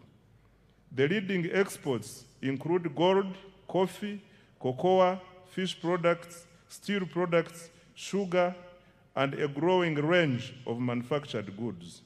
Our coffee exports reached USD 2.46 billion for the year ending March 2026, up from USD 1.84 billion a year before. Uganda's exports mainly go to the Middle East, which accounts for US dollars 6.3 billion. Africa accounts for US dollars 4.1 billion. Asia accounts for US dollars 2.0 billion. And the European Union accounts for 2.5 billion US dollars. And the rest of the world accounts for 3.1 billion. This success reflects deliberate government policy focused on industrialization, value addition, export promotion, and market access. The exports are not merely a trade statistic. They are the engine of Uganda's transformation.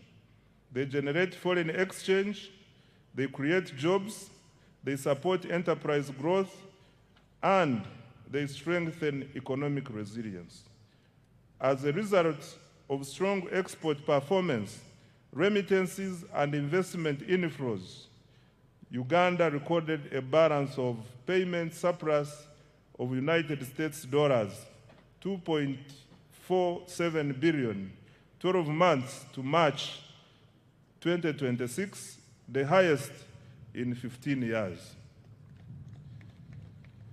On employment creation, Right Honorable Speaker, the ultimate test of economic policy is whether it improves the livelihoods of our people through productive employment. Uganda's economy is gradually undergoing structural transformation. The services sector now accounts for 50.5% of total employment, up from 47% previously, while the share of employment to agriculture has declined from 40% to 37.1%. On the other hand, industry accounts for approximately 12.4% of total employment.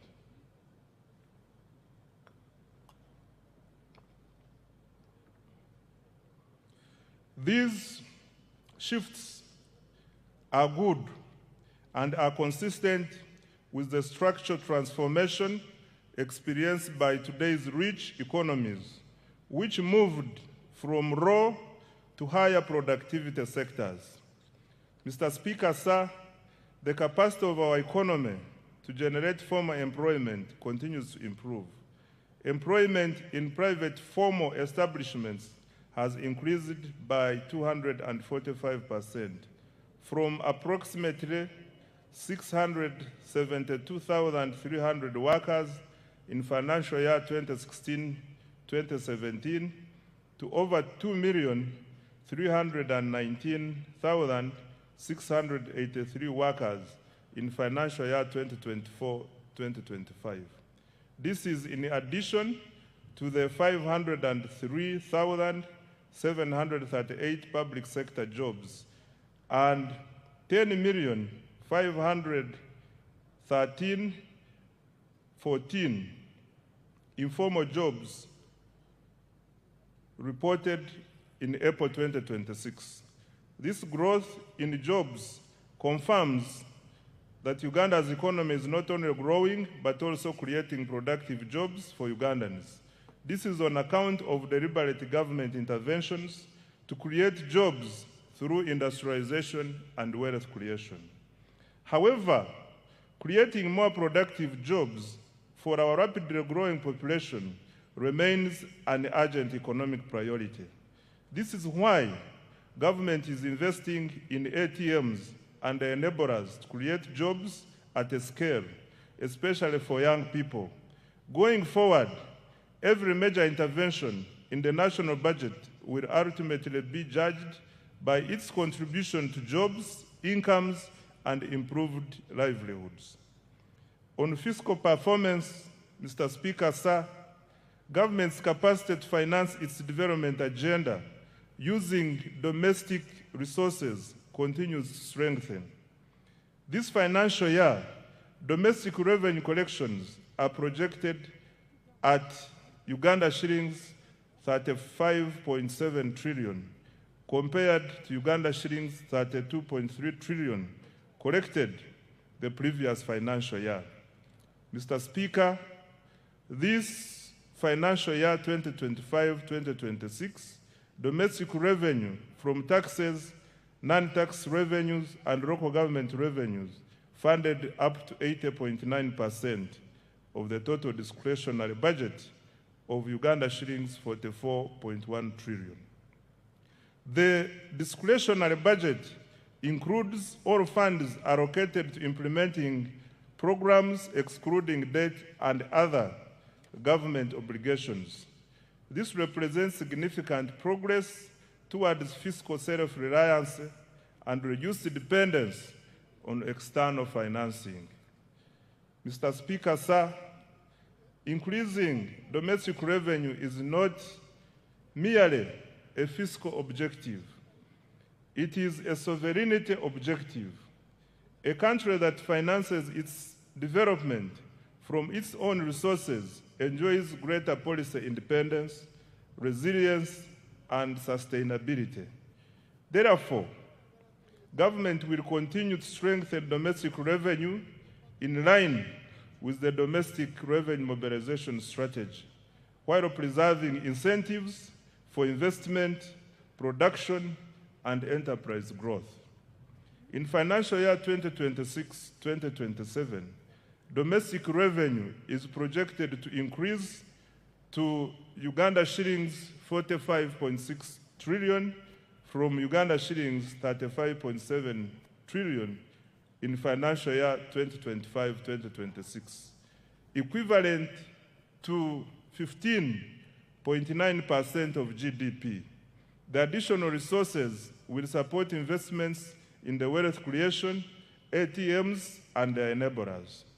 I now come to public debt, Right Honorable Speaker.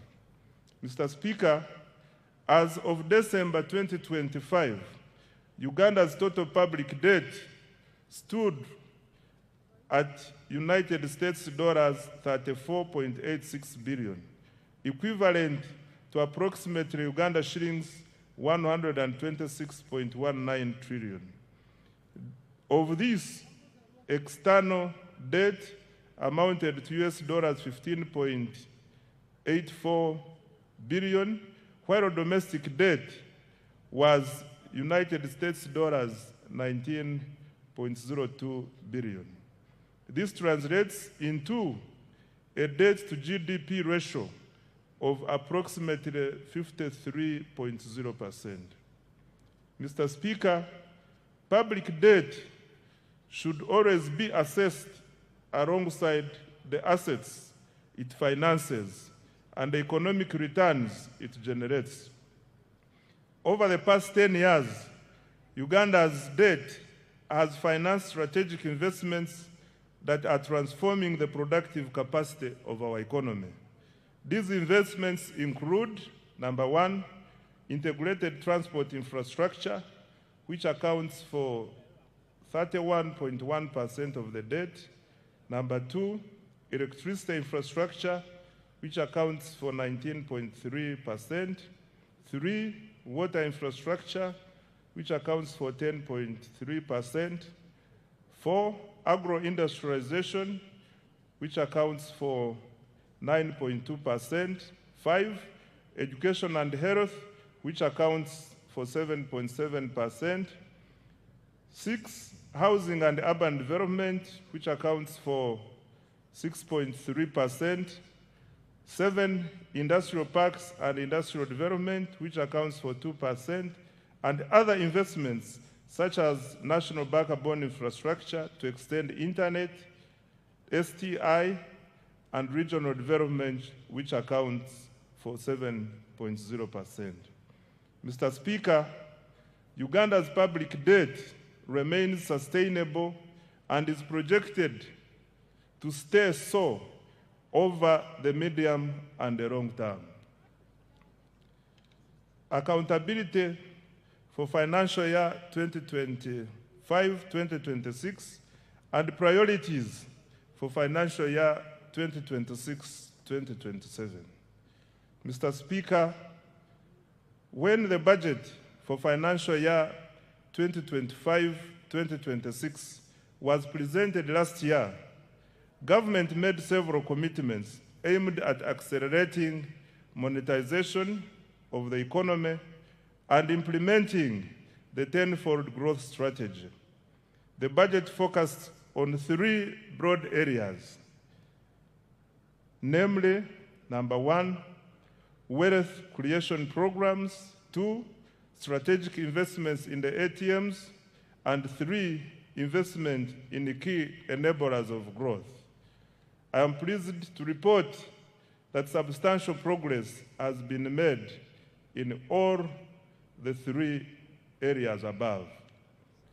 On wealth creation, Mr. Speaker, the foundation of Uganda's economic transformation is ensuring that every Ugandan participates in the money economy. Government, therefore, has continued to invest in programs that expand access to affordable capital, strengthen enterprise development, and increase household incomes. To date, government has invested close to Uganda shillings 11 trillion directly into wealth creation initiatives, targeting households in subsistence economy, farmers, youth, women, and businesses. These interventions are reducing barriers to participation in economic activity while expanding opportunities across the country. Let me highlight what we have done in the flagship wealth creation programs. On parish development model, Mr. Speaker, the parish development model remains government's most important intervention for eliminating subsistence and expanding participation in the money economy. I wish to thank His Excellency the President for his vision and unwavering commitment to this program. PDM is not merely a financing program, it is a structural transformation program. Its objective is to move households from subsistence to commercial production, from survival to enterprise, and from poverty to prosperity. Over the past 5 years, government has transferred Uganda shillings 4.4 trillion to all 10,589 parishes nationwide, and as a revolving capital.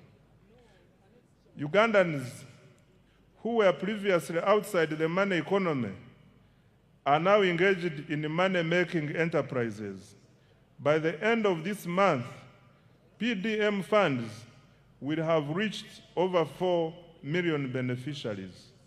The PDM is raising household incomes, improving food security, and creating local economic opportunities for Ugandans who previously relied on subsistence production. Mr. President, thank you for your visionary leadership. The next phase of the PDM will focus on boosting productivity, strengthening value addition, and improving market access for the PDM beneficiaries. My ministry will seek policy guidance to ensure that the underserved and densely populated parishes, particularly in urban areas, receive adequate funding. Equally important, we will begin a gradual deliberate transition from government transfers to a self-sustaining financial ecosystem. Ultimately, a PDM bank underpinned by strong repayment performance, governance, and value chain development. I now come to other wealth creation programs. Mr. Speaker, in addition to the PDM, government has continued supporting enterprise development through other wealth funds, namely, 1, Emyoga. Government has capitalized the program with Uganda shillings 760 billion in revolving funds. To date, 7,148 Emyoga circles have been established with over 2.48 million members and cumulative savings of Uganda shillings 95.3 billion. An additional Uganda shillings 100 billion has been allocated in financial year 2026-2027. Number 2, Katale Loan Facility. The government, through the Microfinance Support Center, introduced this wealth fund to expand access to affordable working capital for market vendors and urban informal operators. It is currently piloted in 6 major markets within the Kampala metropolitan area and will be rolled out nationwide in financial year 2026-2027. The piloted markets are St. Valikudembe, commonly known as Owino, Nakawa, Kalerwe, Busega, Nakasero, and Gaba markets. The facility is providing working capital loans at an interest rate of 8% per annum.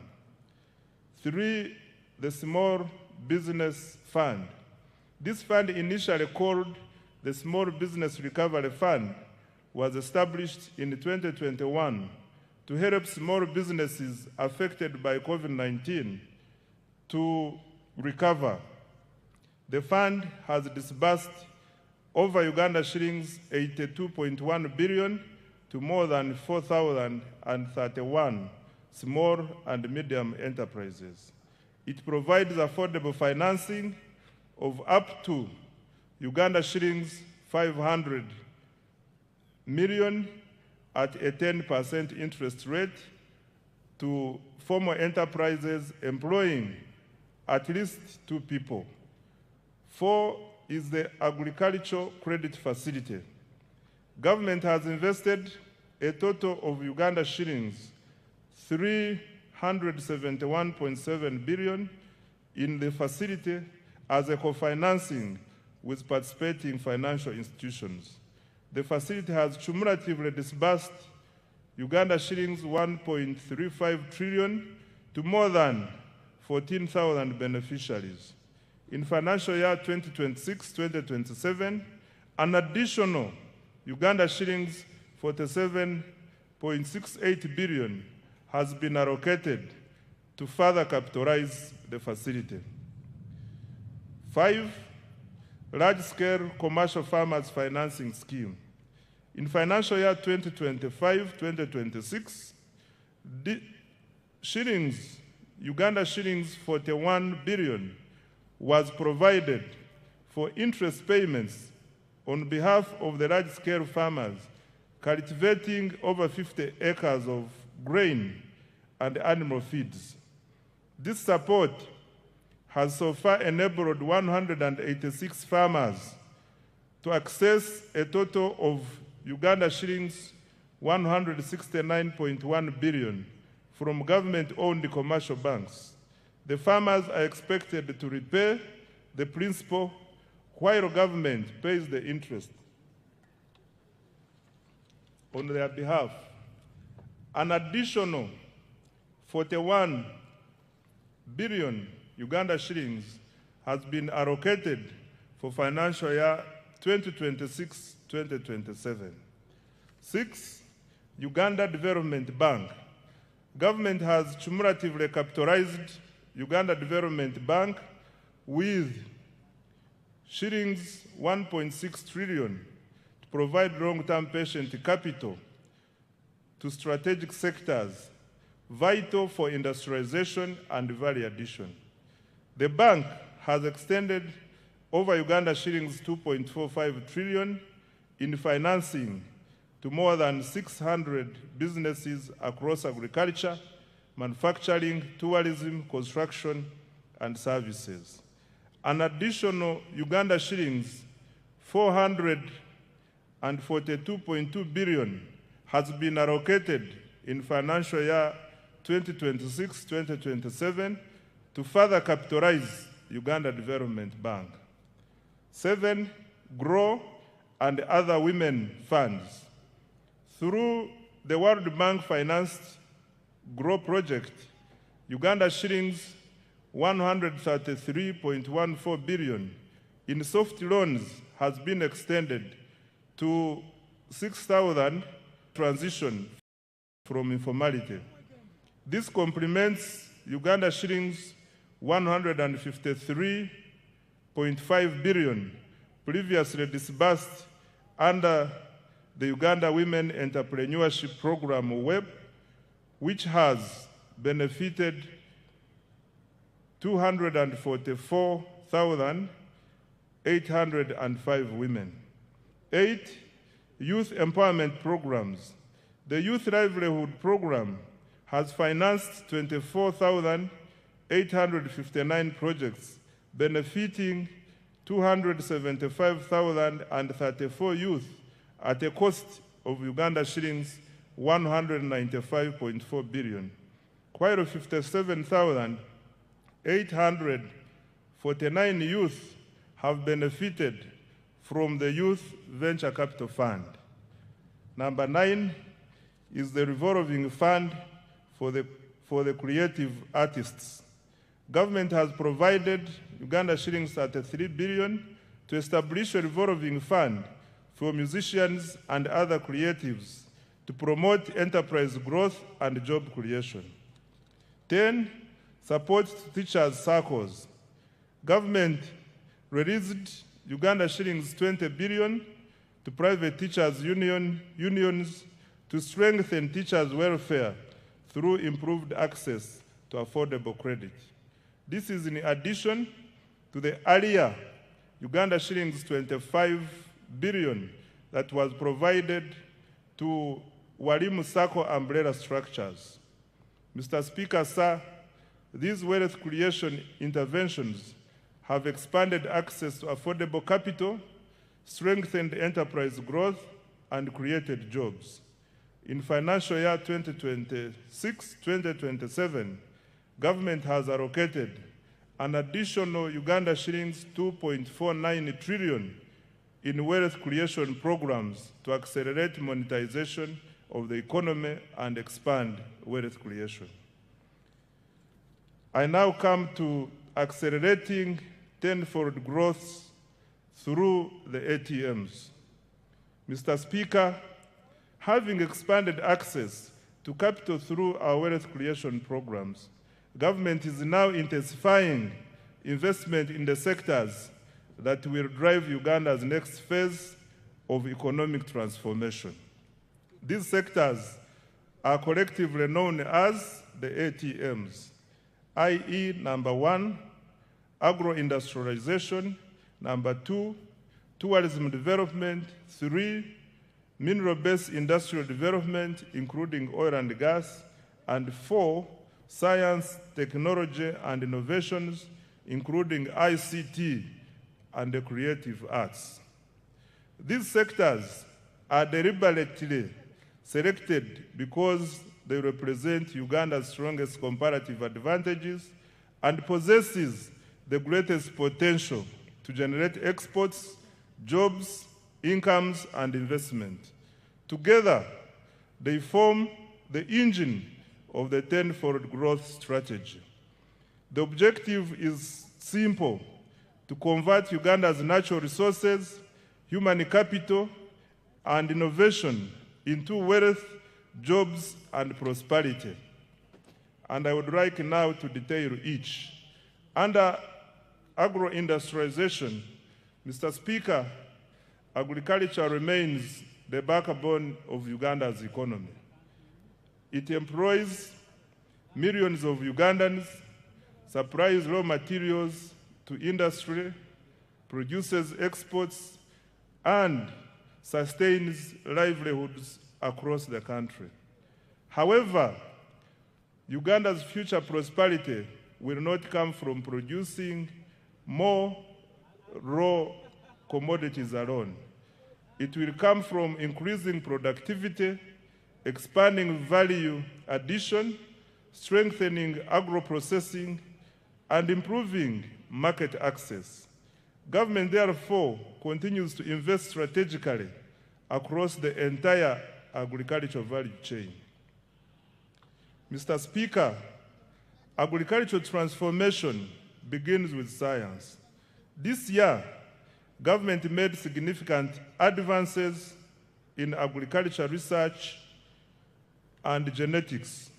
The anti-tick vaccine facility at the National Livestock Resources Research Institute in Nachesasa was completed and is now operational, producing about 36 million doses, serving 18 million livestock in the first year. The government also produced foot and mouth disease vaccines and continued to advance research on disease-resistant crops and livestock breeds. These investments will reduce production losses, raise productivity, and increase farmer incomes. On water for production and irrigation, Mr. Speaker, climate change continues to expose farmers to significant weather-related risks. Government is therefore accelerating investment in irrigation and water for production infrastructure to reduce dependency on rainfall. Progress was registered on several major irrigation projects, including Kabuyanda Dam in Isinjiro District, Atali in Buramburi District, Wadelai in Pakwach District, Achomai in Bukedea District, Namaisu in the Bududa District, Chembo Mbai in the Buko District, SIP irrigation scheme in the Buramburi District. Solar-powered irrigation schemes are also being rolled out across the country. These investments will support all year-round production, increase resilience, and improve agricultural productivity.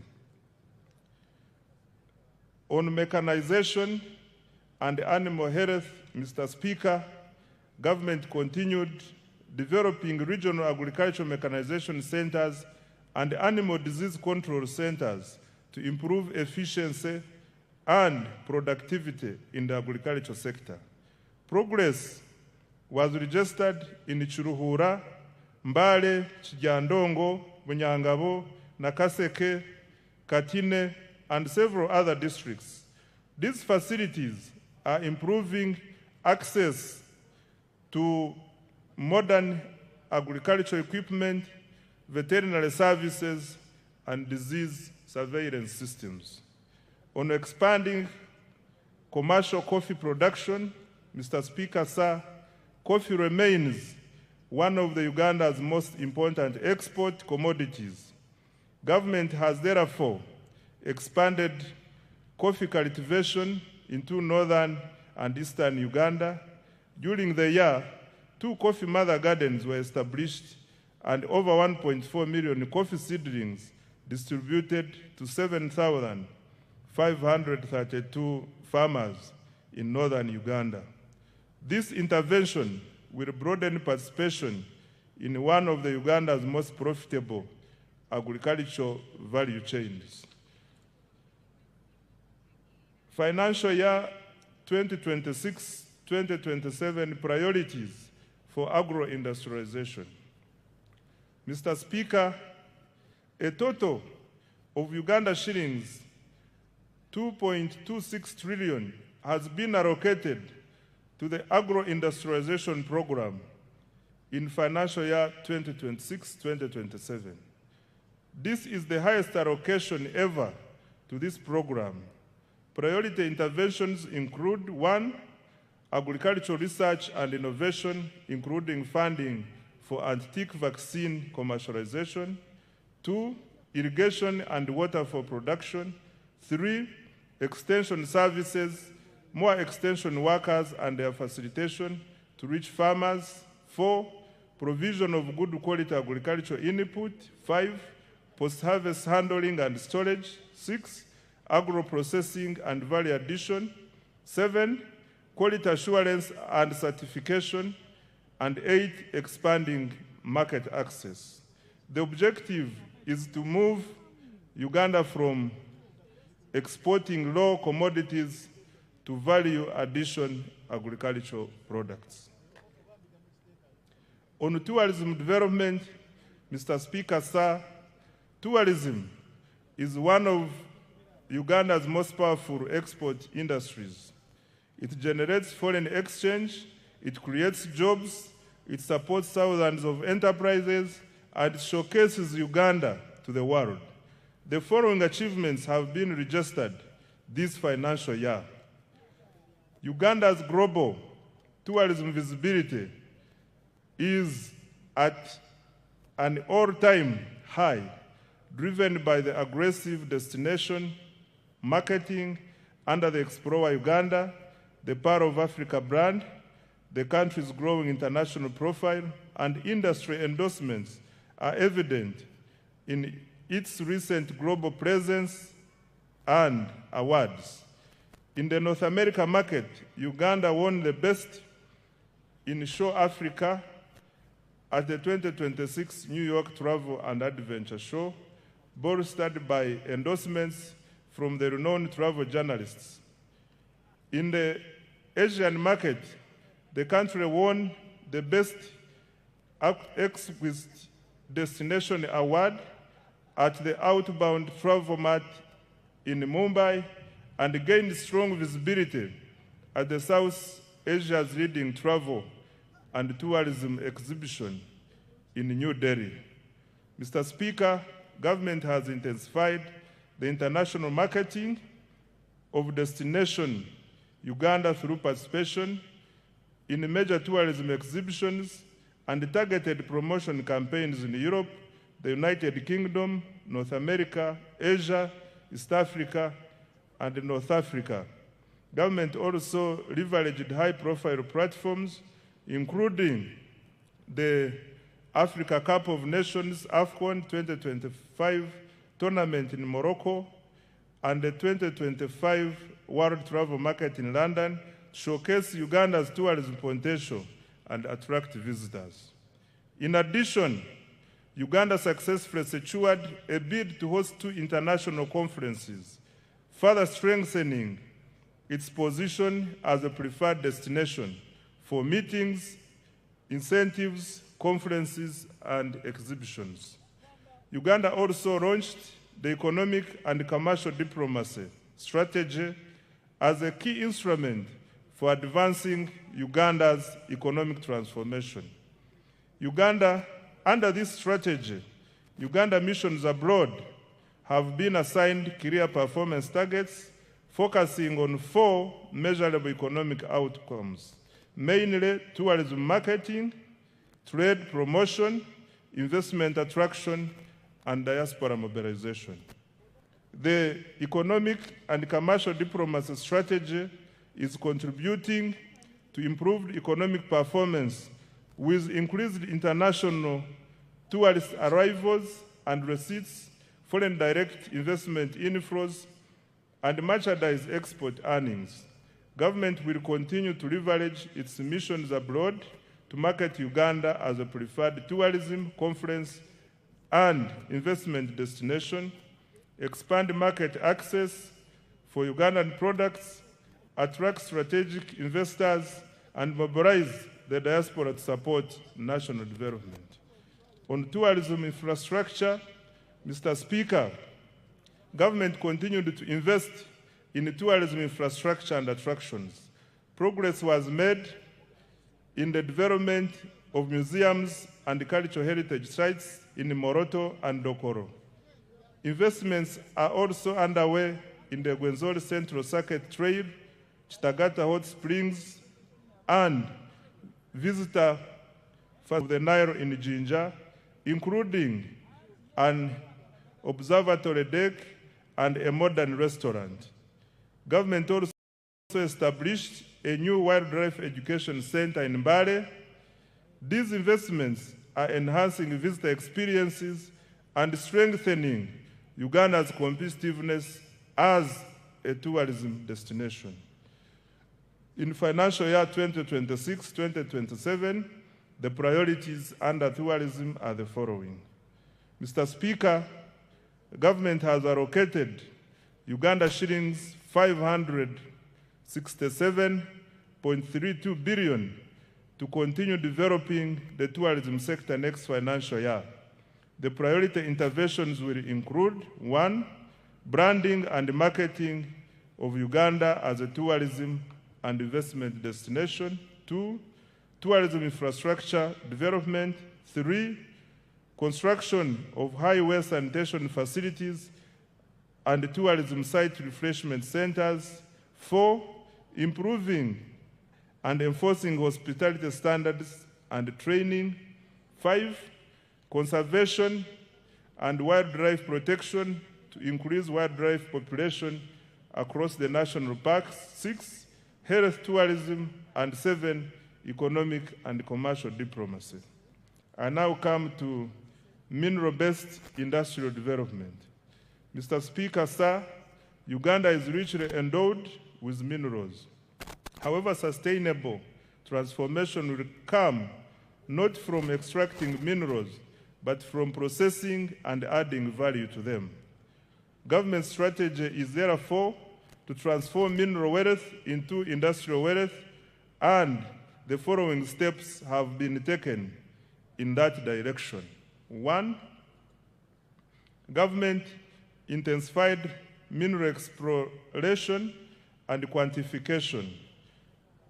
Geochemical surveys for gold were undertaken in Kasanda, Chiboga, and Mubende districts.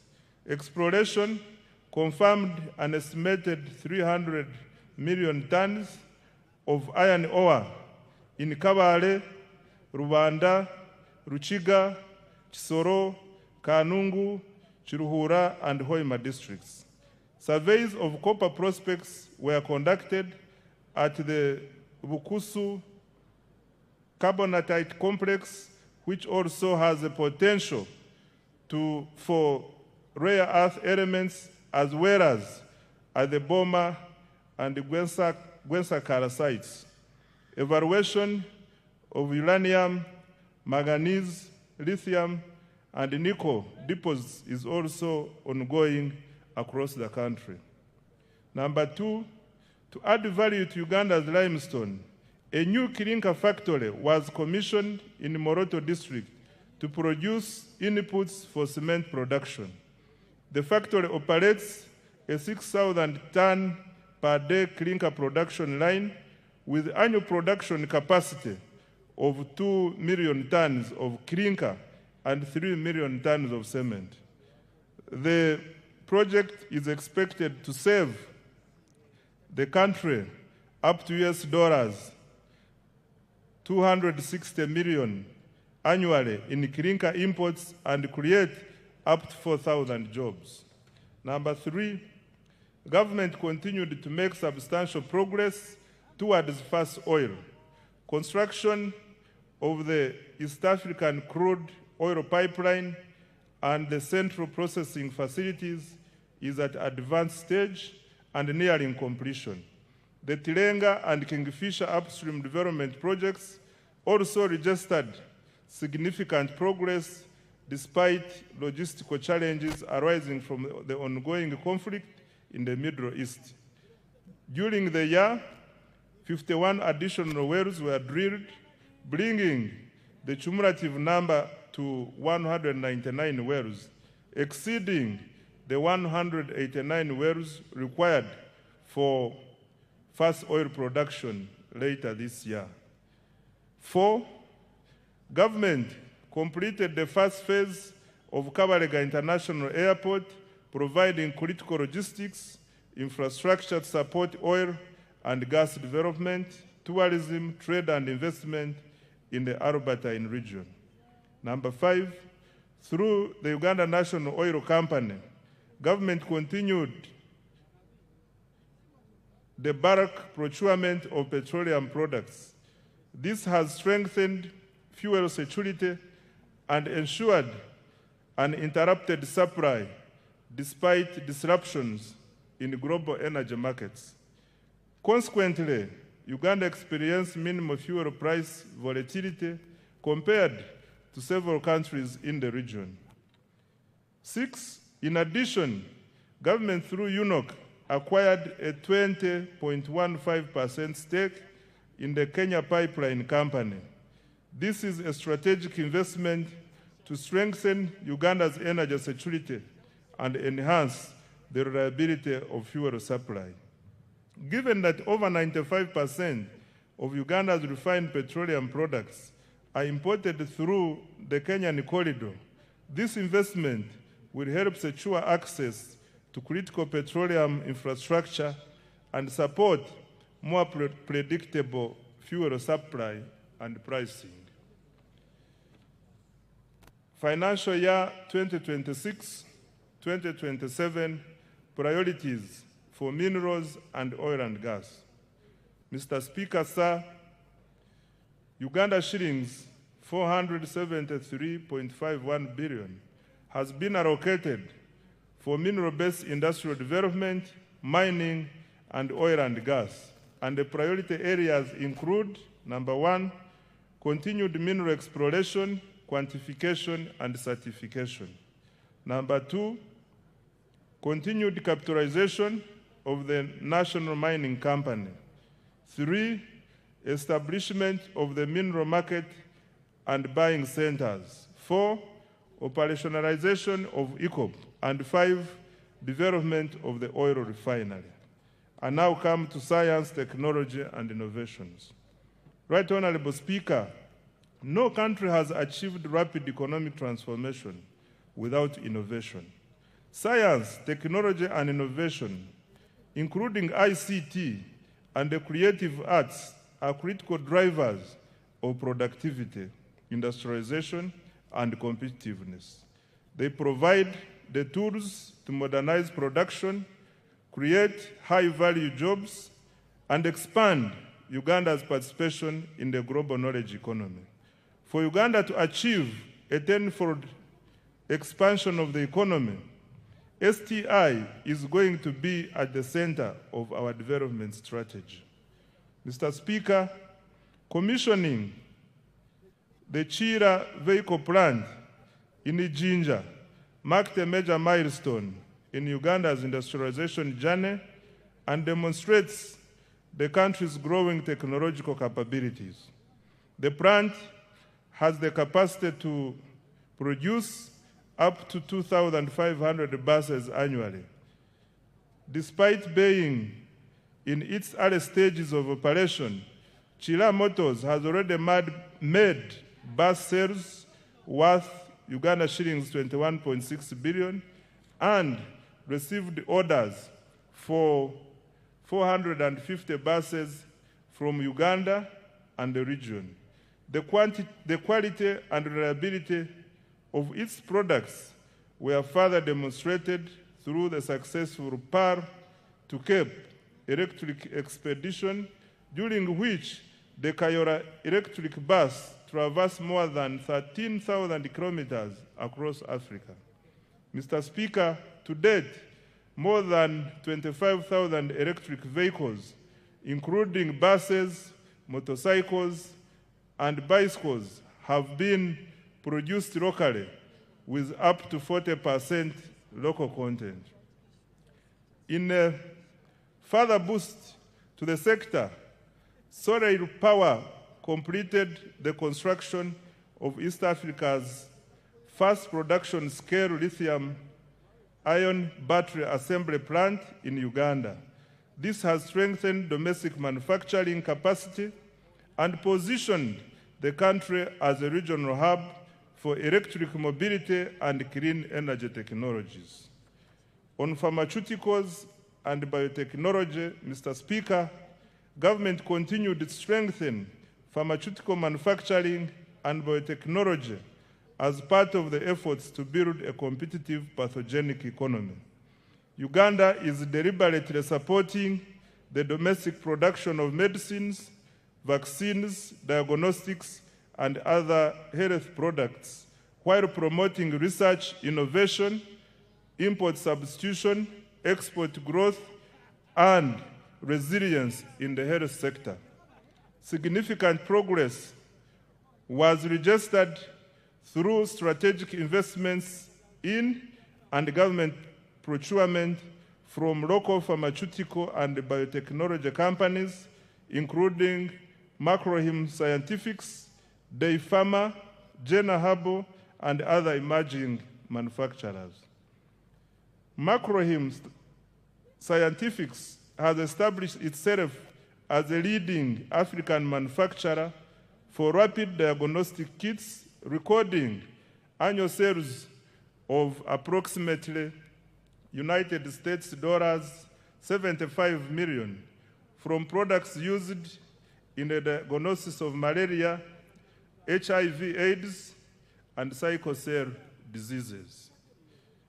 Day Pharma has operationalized manufacturing lines for generic, oral solid, and liquid medicines and secured approvals from the National Drug Authority for a range of essential medicines.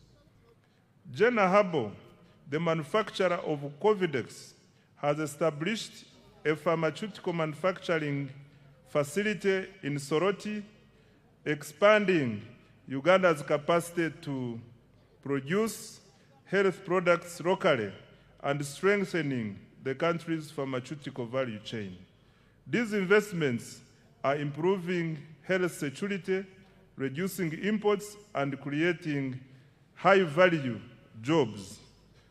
On advancing Uganda's space science, Mr. Speaker, government has strengthened Uganda's space science and satellite technology capabilities. Government established modern ground satellite infrastructure at the Uganda National Space Center at Mpoma Mukono district. This has enabled our scientists to successfully deploy a climate camera to the International Space Station. This has expanded the country's capacity to generate real-time data for climate monitoring, environmental management, disaster preparedness, and evidence-based decision-making. On value addition under STI, Mr. Speaker, government has intensified agro-industrialization initiatives driven by scientific innovation aimed at increasing value addition, branding, and export competitiveness. The Banana Value Addition Facility by Professor Mlanga strengthened its production capacity for banana value-added products and fulfilled export orders from South Korea, Saudi Arabia, Qatar, and Italy. In addition, government has invested in the establishment of the Coffee Park in Ntungamo. The Africa Coffee Park has innovated 18 products of value-added coffee ready to go into the market for roast, freeze-dry, and spray-dry high-level technology. On digital transformation, Mr. Speaker, government continued expanding digital infrastructure to improve the availability, reliability, affordability of ICT services, as well as access to the services. During the year, an additional 879 kilometers of fiber optic cable were installed, bringing the national fiber backbone to approximately 62,941 kilometers. As a result, internet costs declined from $70 to $35 per megabyte per second. Active mobile internet subscriptions stand at 18.5 million, while the number of smartphones connected to Ugandan network has reached 20 million. Total registered mobile telephone subscriptions have reached 57.3 million, placing Uganda among the most connected markets in the region. The increased penetration of mobile telephones has increased financial inclusion and improved access to e-commerce, telemedicine, marketing, and agricultural information for farmers. In the year ending March 2026, mobile money transactions rose by 29% to Uganda shillings 92.7 trillion. Active mobile money accounts stood at 36.7 million. As at 31st March 2026, the number of mobile money agents had reached 1.22 million. I now come to creative arts. Mr. Speaker, to protect intellectual property and artistic works, government enacted the Copyright Enabling Rights Amendment Act 2025. Government also established the Uganda Creatives Revolving Fund to provide affordable financing to circles in the creative economy.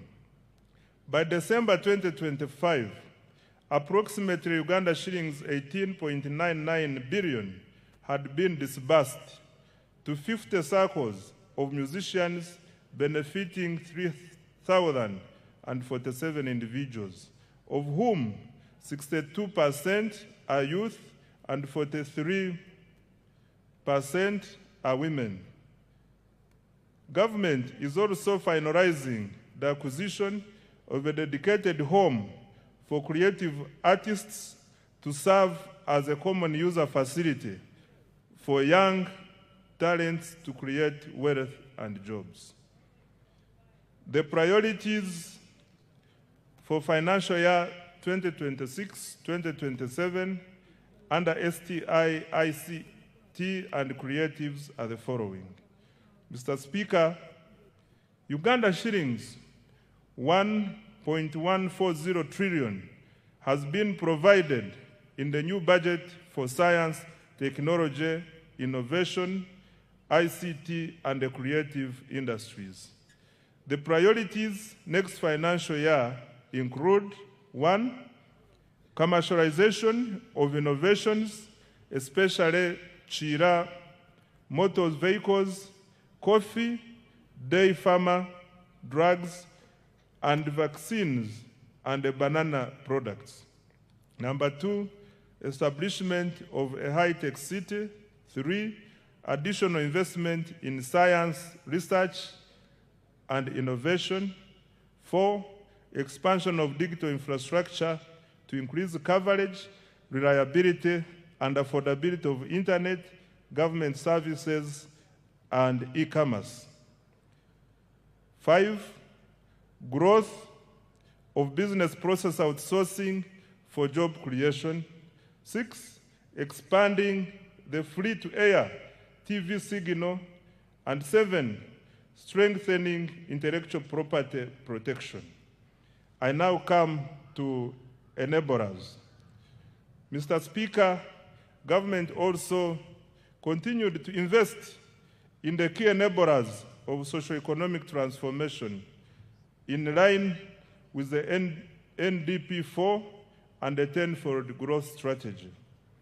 These include human capital development, infrastructure, security, and the rule of law, as well as domestic revenue mobilization to finance the transformation agenda.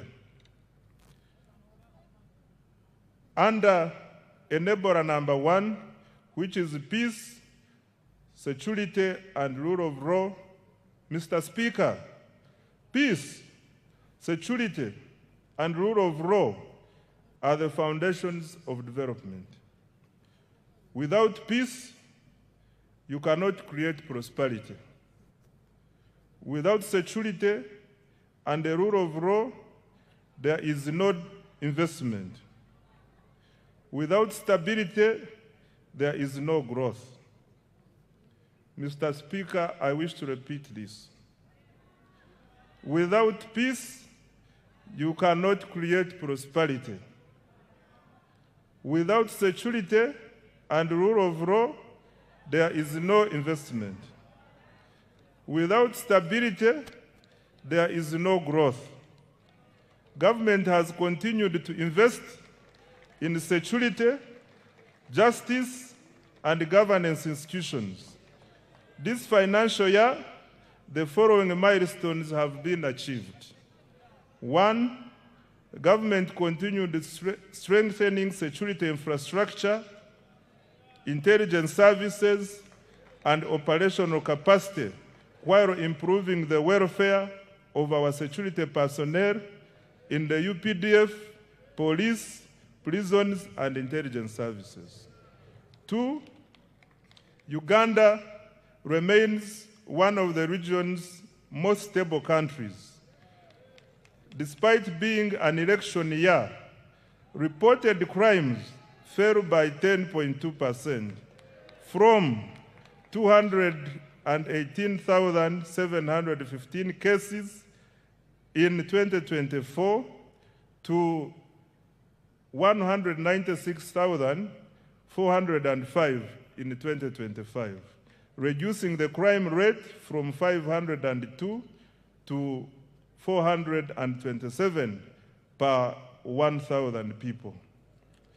3, Uganda continued to contribute to regional peace and security through African Union and UN peace support operations in Somalia, alongside military deployments in the Democratic Republic of Congo, South Sudan, and other places.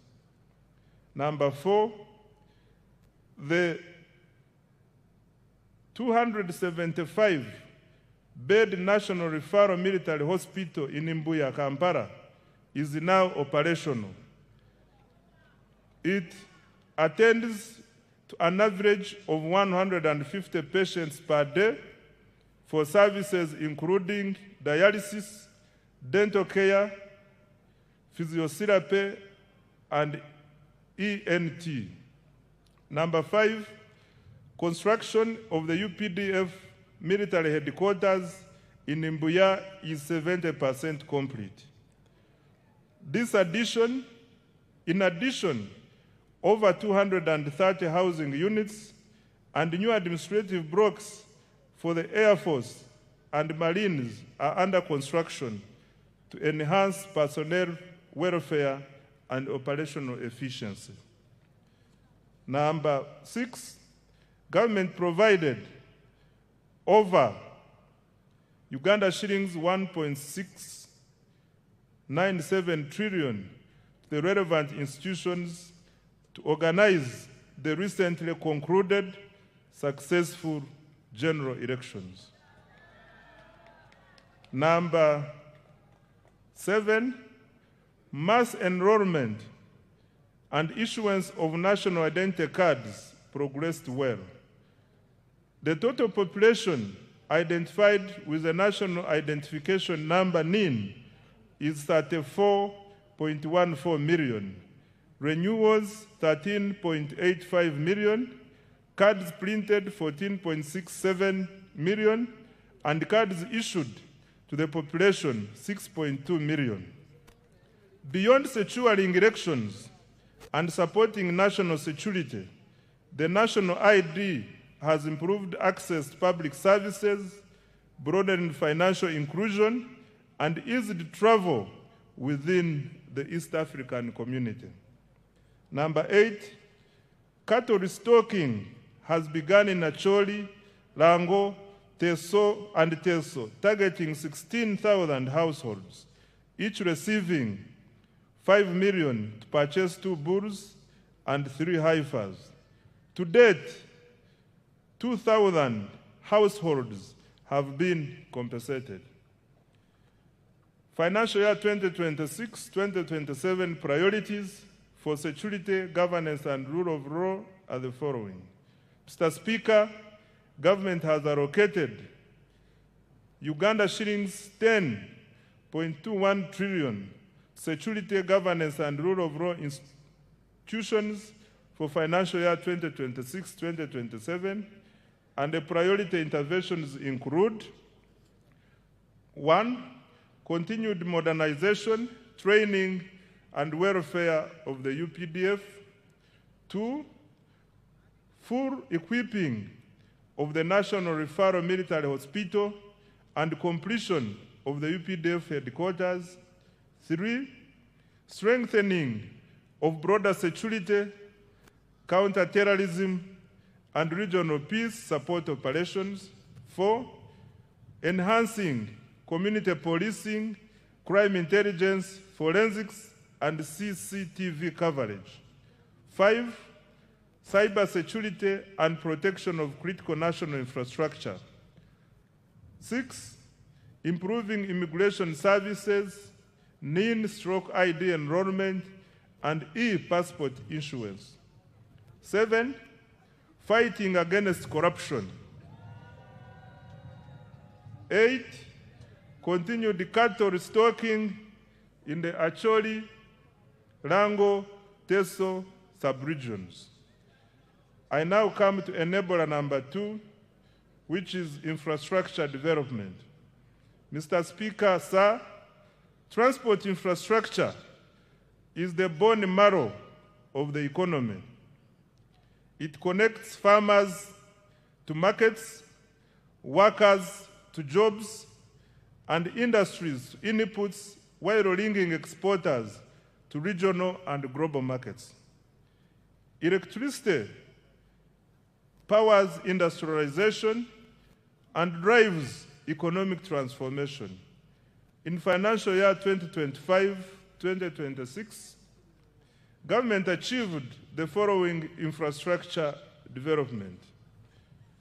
Under roads and bridges, government continued with the construction of 24 major roads, totaling approximately 1,154 kilometers, and rehabilitated a further 949 kilometers of national roads. 2, government continued developing 14 strategic bridges to enhance connectivity, improve access to socio-economic services, and support the movement of goods and people within and across regions. 3, government stepped up maintenance of national roads network.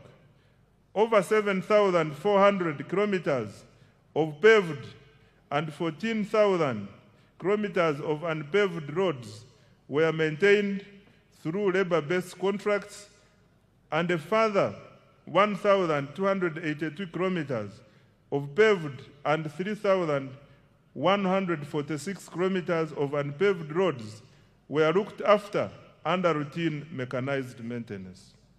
4, government opened 124 kilometers, graded 175 kilometers, and gravelled 64 kilometers of district and community access roads using the force account. 5, local governments maintained 2,700 kilometers of district and community access roads, upgraded and maintained 820 kilometers of city and municipal roads, and rehabilitated 120 kilometers of district roads. Under development of Greater Kampala Metropolitan Area infrastructure, Mr. Speaker, government has embarked on revamping road infrastructure in Greater Kampala Metropolitan Area. The target is to upgrade over 600 kilometers in the next 5 years and to maintain all major existing roads. To date, 297 kilometers of roads have been paved, several roads have been rehabilitated and maintained, and 8 major road junctions signaled to improve traffic flow and road safety. Mr. Speaker, Kampala made history as the first city in Africa to be inducted into the international network of 3 cities in the world. Government will continue building on this heritage and global recognition. In this regard, government has prioritized implementation of a cleanup exercise involving restoration of wetlands and green spaces, enforcing integrated physical planning, including pedestrian-friendly roads, enforcing trade order, and restrictions on all forms of pollution, especially noise. I now come to water transport. Mr. Speaker, government has constructed, maintained, and operated 15 ferries to connect island communities to markets and services. The Buyende Kagwara Kabiramaido ferry has commenced operations. 2 ferries on Lake Bunyonyi in Kabale are under construction and are expected to begin service by June 2027. Preliminary works for the Bukasa Inland Port are nearly complete, paving the way for commencement of the actual construction. On railway transport, Mr. Speaker, government has commenced construction of the 273-kilometer standard gauge railway from Maraba to Kampala. Upon completion, container transport costs from Mombasa to Kampala are projected to fall from about US$ 3,500 to roughly US$ 1,600, and transit time from 5 days to 1 day. Rehabilitation of the Tororo-Guru meter gauge railway reached 66% completion, while the Kampala-Mukono section has been complete. On air transport, Mr. Speaker, with regard to air transport, physical works for Kabalega International Airport are complete. Government is now finalizing operational requirements to get the airport ready for first oil and AFCON 2027. Construction of Kidepo International Airport is underway to boost tourism in Karamoja. Phase 1 of Entebbe International Airport's rehabilitation and expansion is complete, with a new passenger terminal and expanded cargo facility. The passenger terminal capacity has risen from 2.0 million to 3.5 million travelers per year. 12 regional aerodromes have been maintained to support regional connectivity for tourism and trade. Government is strengthening Uganda Airlines as critical transport infrastructure to enhance international connectivity for tourism, trade, investment, and the diaspora. In order to enhance operational efficiency, expand and modernize the fleet, government is further capitalizing the airline by acquiring 8 additional new passenger aircrafts. The financial year 2026-2027 priorities for transport are the following. Mr. Speaker, Uganda shillings 8.79 trillion has been allocated next financial year for transport infrastructure development, and the priority areas will include, number 1, construction of the Maraba-Kampala standard gauge railway and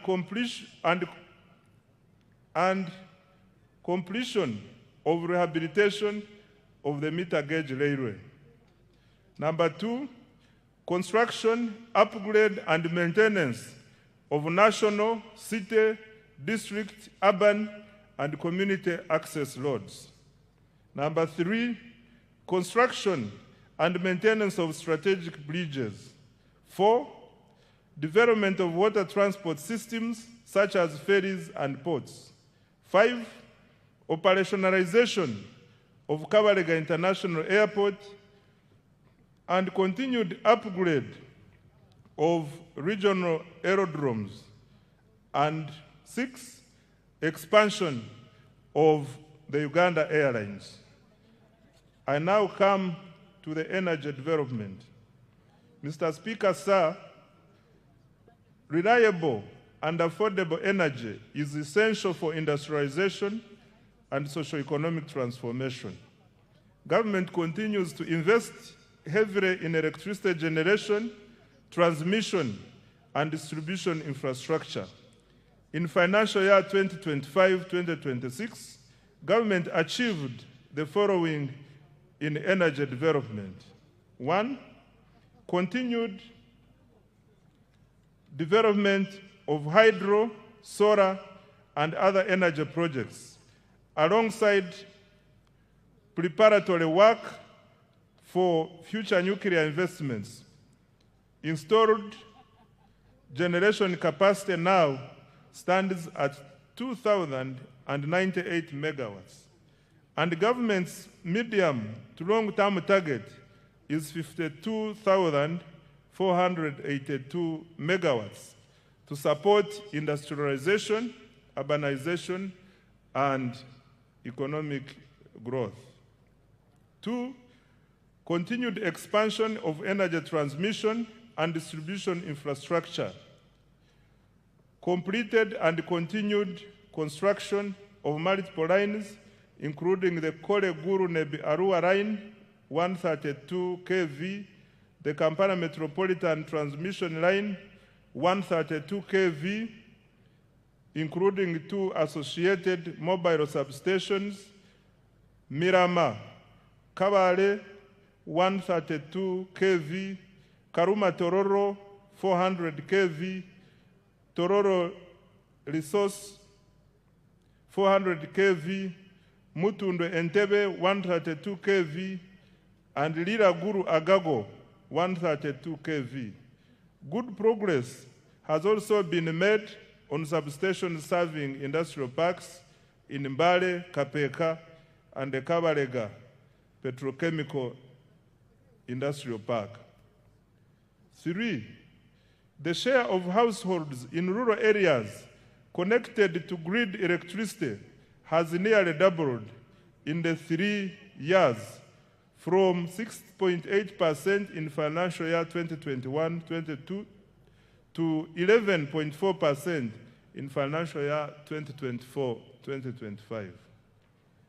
4, through Uganda Energy Credit Capitalization Company, government commenced construction of 4 small mini hydro power sites expected to generate 5 megawatts of electricity. These sites will be completed in March 2027 and will provide reliable power to very hard to reach and remote areas. Further, under the Electricity Access Scale-Up Project, 419,592 off-grid solar connections have been made countrywide. Financial year 2026-2027 priorities for the energy sector are the following.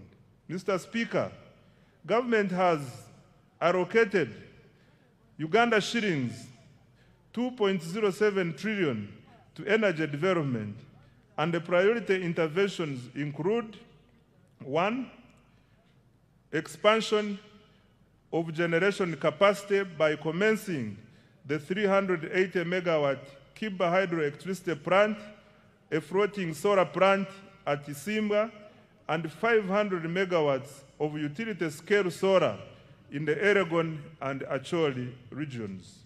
2, preparatory work for nuclear energy generation at Buyende. 3, expansion of transmission and associated substation infrastructure. 4, rural electrification.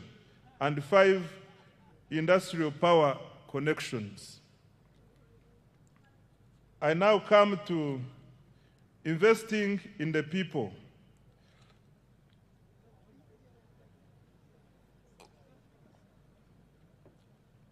Mr. Speaker, economic transformation is ultimately about people. A healthy, educated, skilled, and productive population is indispensable for sustained growth and shared prosperity. That is why government continues to allocate a large share of the discretionary budget to human capital development, i.e. health, education, water and sanitation, and social protection. During financial year 2025-2026, the following milestones were achieved. Under health, Mr. Speaker, government sustained its policy of progressively increasing investment in essential medicines and health supplies. Accordingly, funding through the national medical stores was increased by Uganda shillings 145.33 billion to Uganda shillings 862.93 billion in financial year 2025-2026. Government will continue to increase domestic financing for essential health commodities with the aim of substantially reducing reliance on donor support. This will guarantee uninterrupted access to essential medicines like antiretroviral medicines, antimalarial drugs, vaccines, immunization supplies, laboratory commodities, and anti-tuberculosis medicines. Government continued to modernize healthcare infrastructure and equipment. During the year, 17 regional referral hospitals and 25 general hospitals were equipped with neonatal intensive care units. In addition, 14 regional referral hospitals received CT scan machines. Construction and upgrading of 31 health facilities across Karamoja is ongoing. Government also completed high-capacity medical waste and incinerators in Fort Portal, Guru, Barara, KCCA, and Lira. Busorwe, Gombe, Kaworo hospitals were also rehabilitated.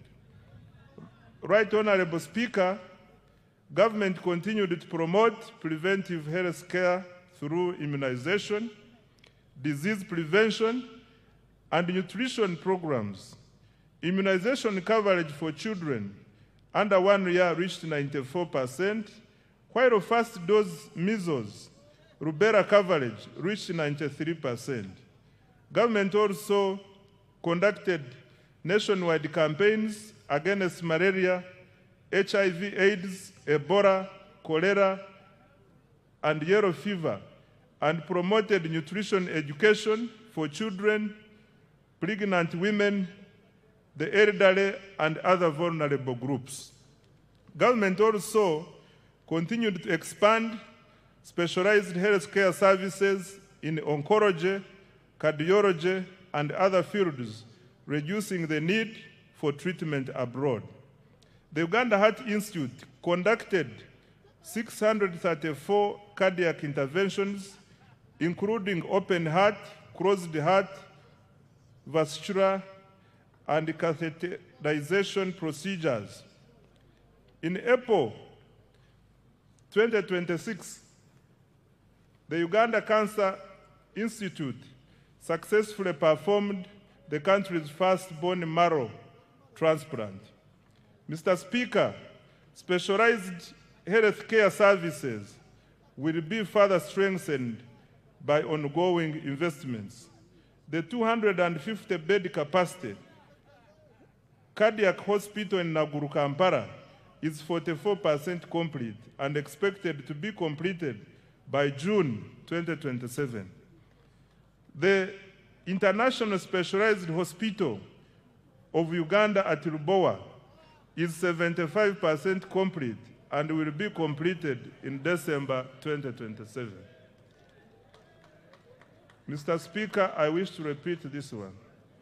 The International Specialized Hospital of Uganda at Lubowa is 75% complete and will be completed in December 2027.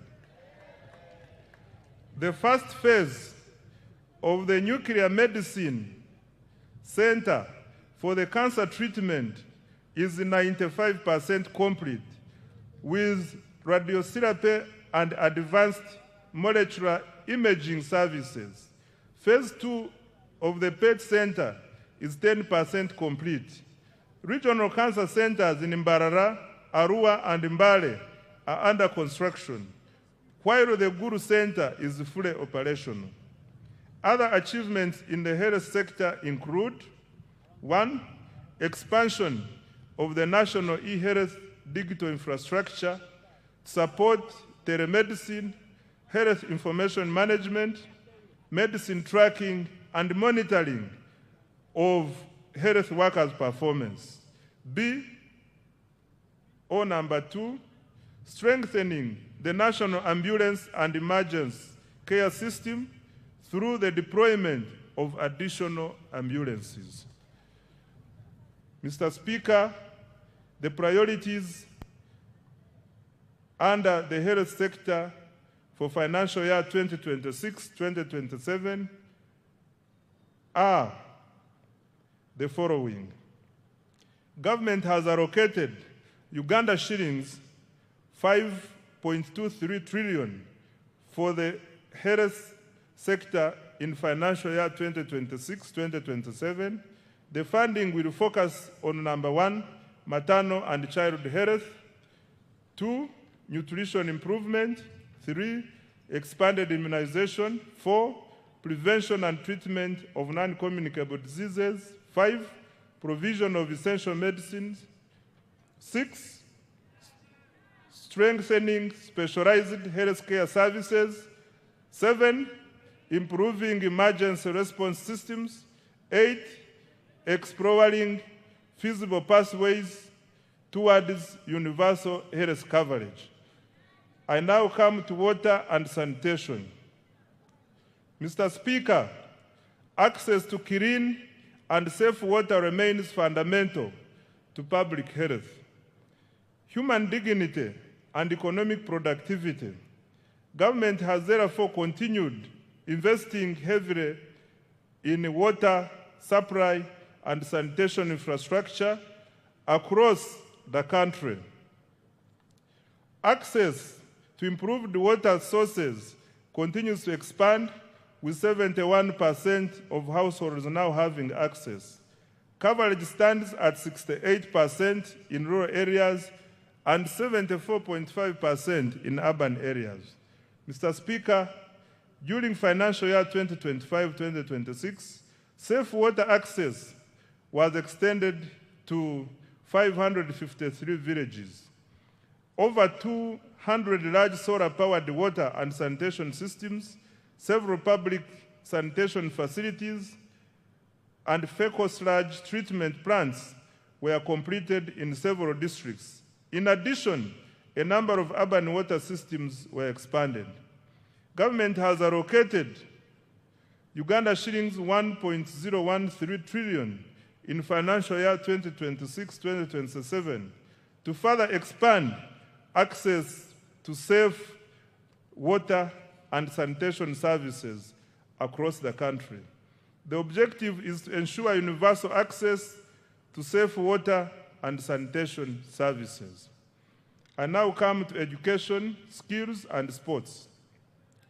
Mr. Speaker, education remains the most powerful instrument for social mobility and long-term economic transformation.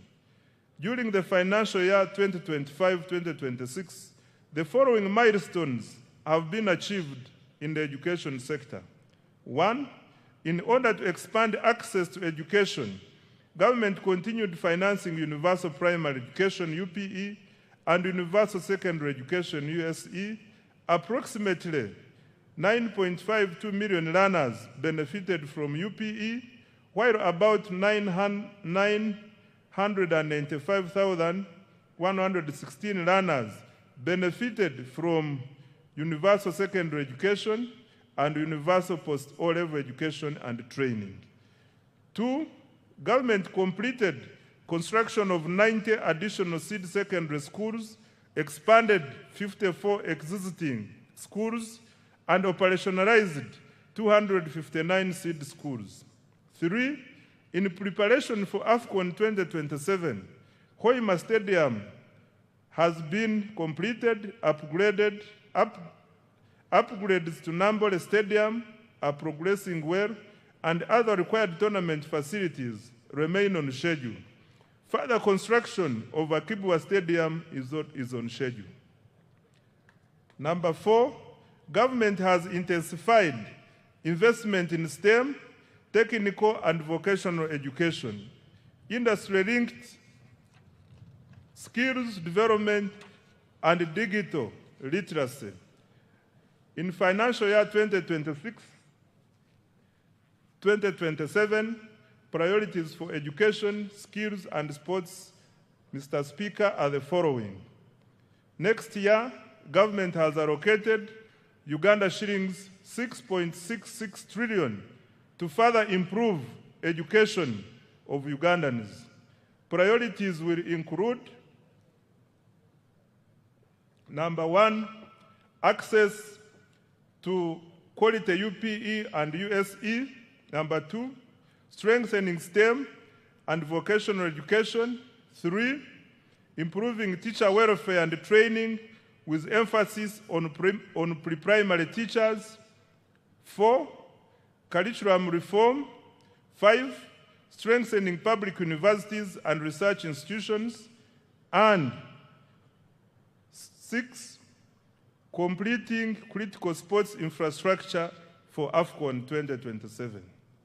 Mr. Speaker, beginning financial year 2026-2027, an additional Uganda shillings 568.65 billion has been allocated to enhance salaries for primary school teachers and arts teachers in secondary schools and BTVET institutions.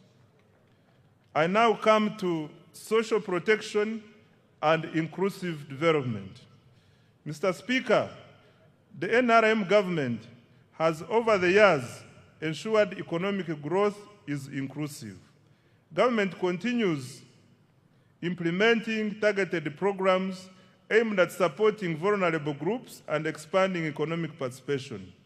The following are some of the achievements. 1, government has continued to support older persons through the Social Assistance Grant for Empowerment SAGE, which has cumulatively reached 489,673 beneficiaries, with a total of Uganda shillings 836.1 billion. In addition, the Special Enterprise Grant for Older Persons has supported 17,245 older persons with approximately Uganda shillings 13 billion. Number 2, under the National Special Grant for Persons with Disabilities, 72,772 beneficiaries have received Uganda shillings 48.5 billion across 171 local governments. 3, the Youth Livelihood Program has financed 24,859 projects benefiting 275,034 youth at Uganda shillings 195.4 billion, while 57,849 youth have benefited from the Youth Venture Capital Fund. 4, the GROW project has extended Uganda shillings 111.1 billion in loans to 4,889 beneficiaries, while the Women Entrepreneurship Program WEP has cumulatively supported 244,805 women with Uganda shillings 153.5 billion. And 5, government has continued to negotiate bilateral labor agreements to protect workers' rights, promote decent work, and expand overseas employment opportunities for skilled Ugandans. Financial year 2026-2027 priorities for social protection. Mr. Speaker, sir, next financial year, government has allocated Uganda shillings 173.55 billion for social protection, which will focus on 1. Expanding economic empowerment programs, 2. Strengthening labor standards, 3. Supporting youth employment initiatives, 4. Promoting women's economic participation, 5. Enhancing social protection systems, and 6. Establishing a robust labor market information system. Mr. Speaker, overall, Uganda shillings 13.56 trillion has been allocated next financial year to invest directly in the people of Uganda through health, education, social protection, and water and sanitation.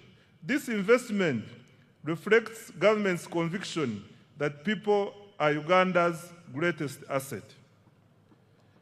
Enabler 4, industrial development and manufacturing. Mr. Speaker, nations achieve prosperity not by exporting raw materials, but by transforming them into high-value products. For this reason, government places high priority on industrial development, manufacturing, and value addition. Mr. Speaker, besides government investment in manufacturing under the ATM in this financial year, 1. Government continued investing in the development of industrial parks. The aim is to lower investors' establishment and operating costs and drive industrial growth. As a result, the number of formal factories has cumulatively risen from 10,437, of which 6 have cumulatively risen to 10,437, of which 690 are located within industrial parks. 2, government continued capitalizing Uganda Development Corporation to de-risk private investment in critical areas. UDC's capital investment have surpassed Uganda shillings 1.5 trillion with co-investments across key value chains, including textiles, i.e. fine spinners, agro-processing, i.e.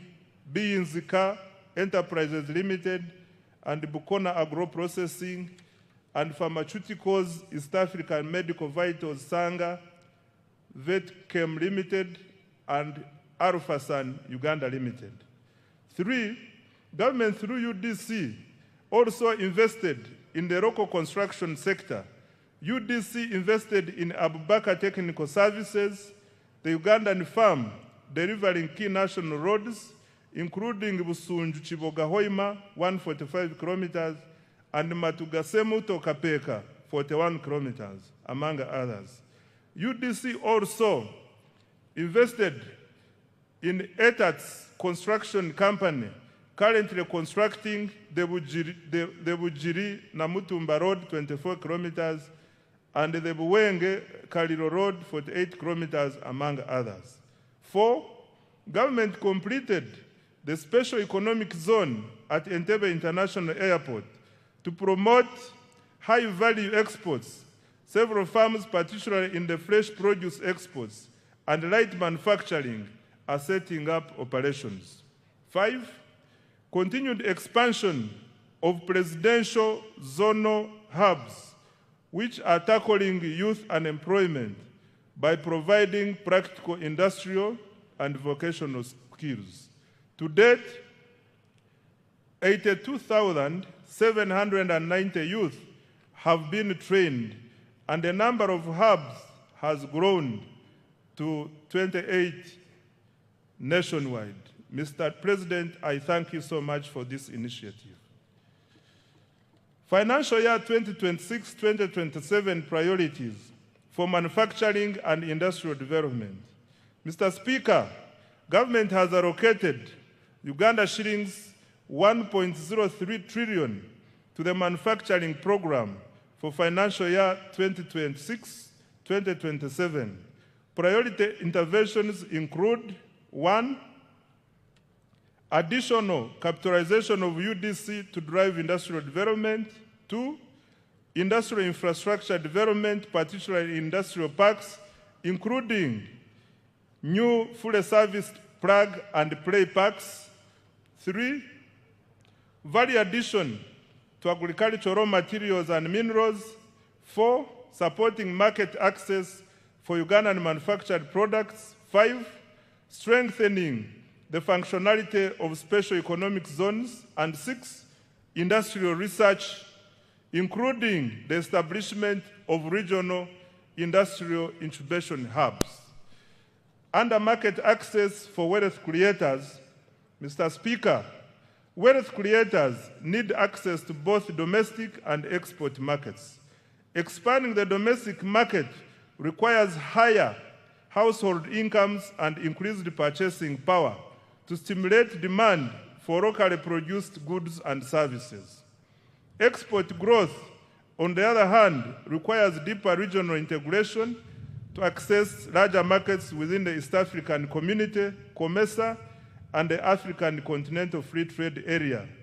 These opportunities are complemented by preferential and duty-free market access arrangements negotiated with key partners, including the European Union, the United Kingdom, Russia, Serbia, and the countries in the Middle East.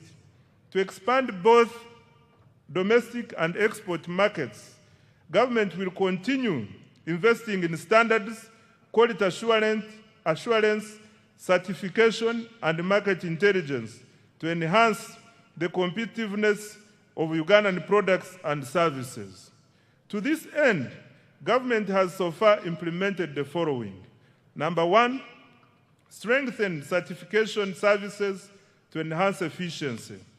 Additional personnel have been recruited and trained to increase capacity of the Uganda National Bureau of Standards to undertake certification, surveillance, and enforcement of standards.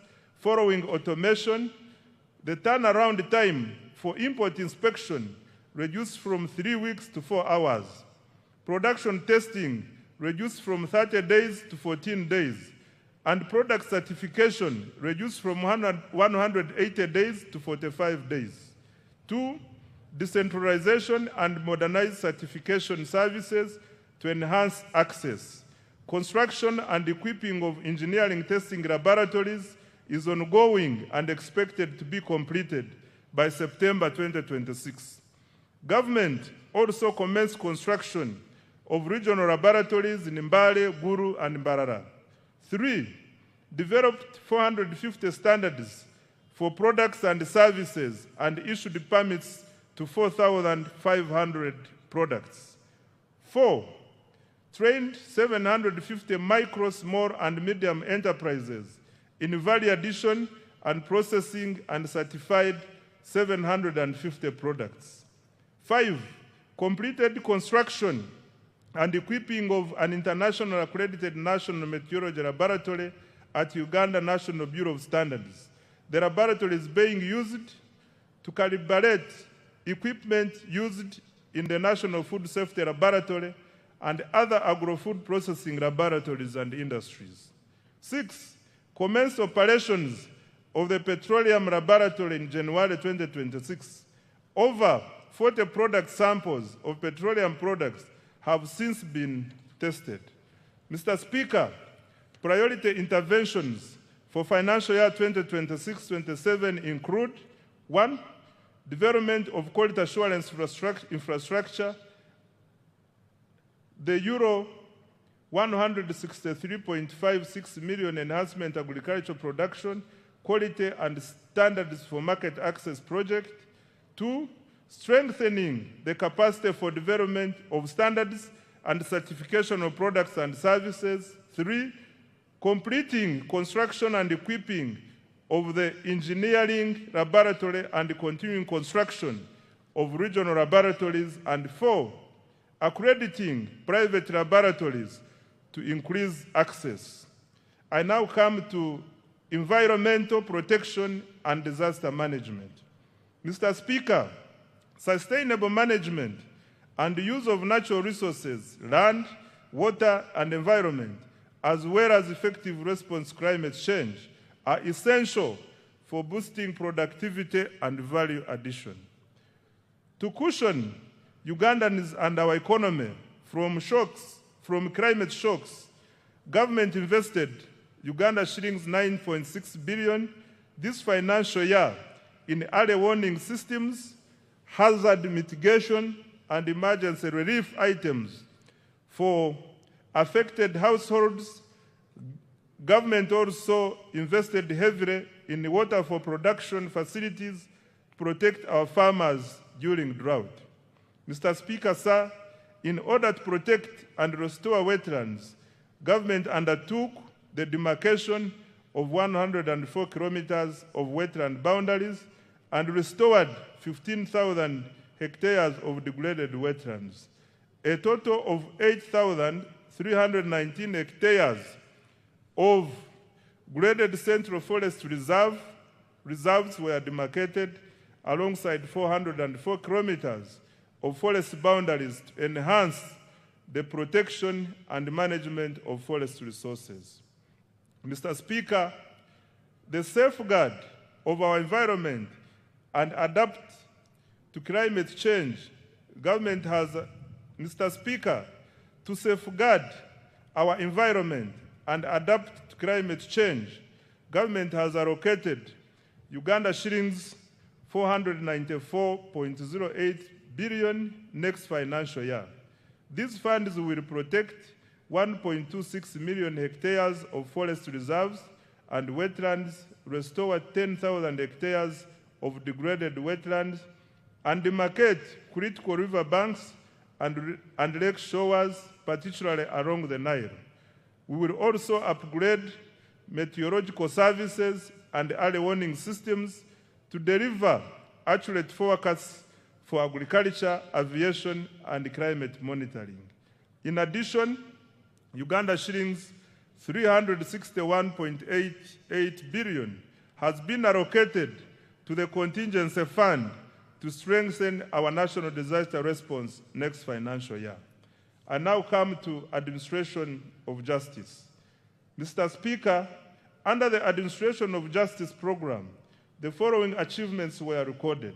1, expanded access to justice with the proportion of districts having complete justice service points rising from 79% in financial year 2020-2021 to 89%. This was achieved new high court circuits now at 29 and establishing 10 additional magistrates courts now totaling 268, including in the island communities. 2, decentralization of the Court of Appeal is underway in Mbarara and Guru to improve regional access to appellate justice.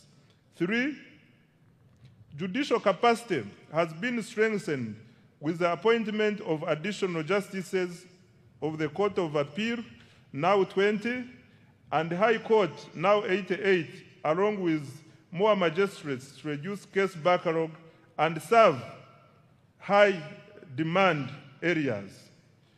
4, resolution of commercial disputes has improved.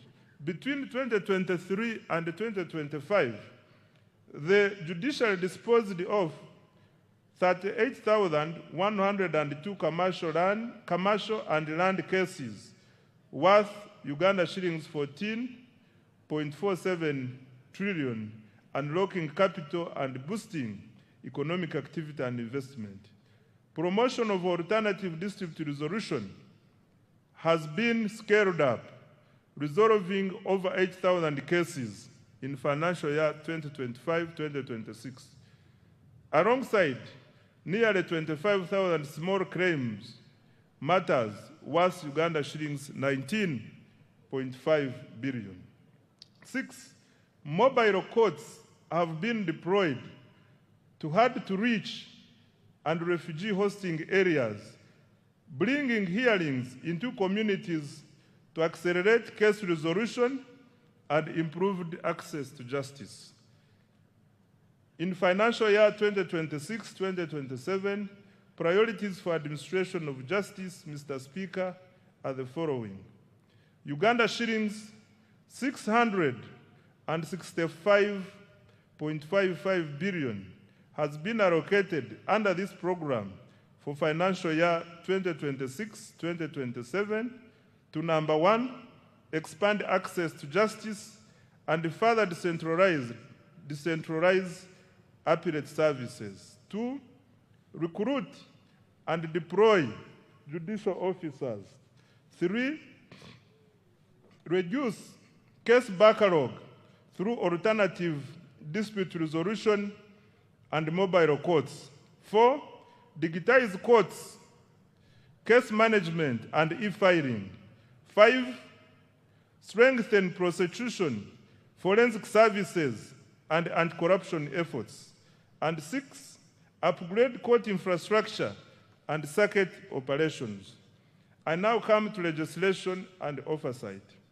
Mr. Speaker, sir, during financial year 2025-2026, the 11th Parliament held 34 sittings, passed 18 bills, and concluded 1 petition, passed 29 resolutions, and adopted 22 reports. Most importantly, the turnaround time for enacting legislation has reduced significantly, and I want to congratulate the 11th Parliament upon this achievement. Next financial year, government has allocated Uganda shillings 1.23 trillion to enable Parliament to fulfill its constitutional mandate of legislation, appropriation, oversight, and effective representation. I now come to key implementation reforms. Mr. Speaker, achieving tenfold growth requires more than investment. It requires discipline, it requires accountability, it requires efficiency, and it requires integrity. Government will therefore undertake a comprehensive implementation reform agenda aimed at eliminating waste, corruption, delays, and inefficiency. In this regard, government is implementing a cleanup.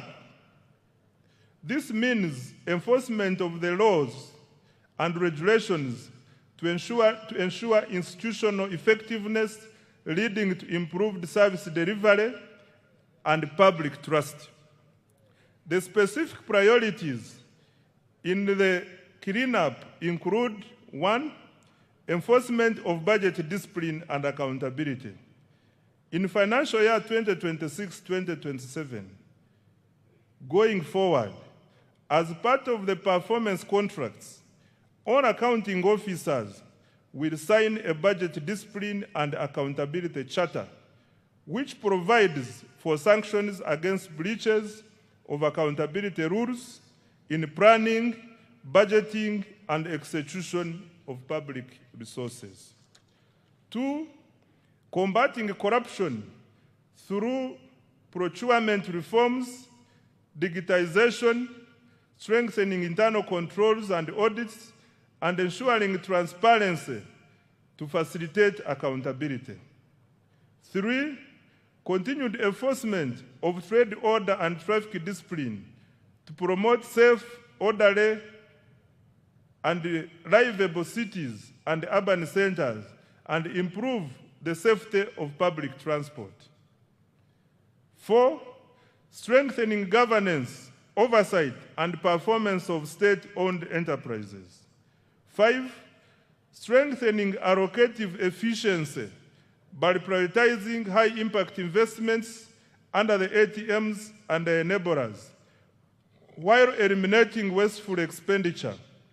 To this end, as guided by His Excellency the President, state-funded celebrations on public holidays will be suspended except functions on religious holidays. Going forward, public holidays will be observed without official ceremonies. 6, centralizing the management of counterpart funding under the Treasury to safeguard funding for priority projects. 7, implement the Contributory Public Service Pension Fund to attain fiscal sustainability of the management of pension liabilities for government workers. I now come to the financing of the budget for financial year 2026-2027.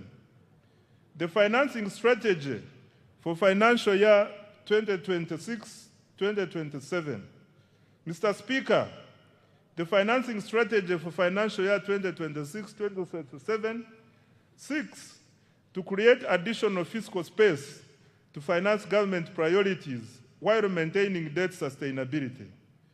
This will be achieved through, number 1, strengthening tax administration and compliance. 2, introducing targeted tax policy measures to increase domestic revenue. 3, mobilizing concessional financing from development partners and international financial institutions. And 4, expanding alternative sources of financing, including public-private sector partnerships, venture capital, innovative instruments such as Sukuk, and listing of commercially viable public enterprises on the stock exchange. Resource envelope. Right Honorable Speaker, the total resource envelope for financial year 2026-2027 is 84,394,743,343,426 shillings. This is detailed as follows. 1, domestic revenues, Uganda shillings 45.96 trillion, of which 40.16 trillion is tax revenue, 4.02 trillion is non-tax revenue, 1.44 trillion is petroleum revenue, and 339.8 billion is local government revenue. 2, domestic borrowing, Uganda shillings 11.97 trillion. 3, domestic debt refinancing is Uganda shillings 13.97 trillion. External borrowing for general budget financing is Uganda shillings 1.22 trillion. And external financing for projects is Uganda shillings 11.27 trillion. Expenditure allocations. Mr. Speaker, a summary of the allocations of the above resources is as follows. 1, wages and salaries, Uganda shillings 9.709 trillion. 2, non-wage recurrent expenditure, Uganda shillings 33.276 trillion, which also includes operational funds for institutions, financing for all wealth creation funds, financing for science and technology investments, grants for education and health, medicines, maintenance of infrastructure, and interest payments, among others. 3, development expenditure, Uganda shillings 22.054 trillion. 4, domestic debt refinancing 13.967 trillion. 5, debt amortization, Uganda shillings 4.181 trillion. 6, domestic debt repayment to Bank of Uganda, Uganda shillings 547 billion. 7, domestic arrears, Uganda shillings 317 billion. And 8, local government expenditure from own revenue, Uganda shillings 339.8 billion. Mr. Speaker, details of the resource envelope and expenditure allocations by vote for financial year 2026-2027 are provided in Annexes 1 and 2, respectively, of this speech. The budget for financial year 2026-2027, totaling to 84.39 trillion, has therefore increased by Uganda shillings 2.78 trillion from the revised budget of Uganda shillings 81.61 trillion for financial year 2025-2026. I now come to the tax measures for financial year 2026-2027. Mr. Speaker, sir, let me now highlight the key tax policy measures as approved by Parliament to support domestic revenue mobilization, investment, job creation, and economic growth. Under income tax, Mr. Speaker, Parliament approved the following income tax measures. 1, extension of income tax exemption for Bujagali Energy Limited until 2032 to support affordable electricity tariffs at an estimated revenue cost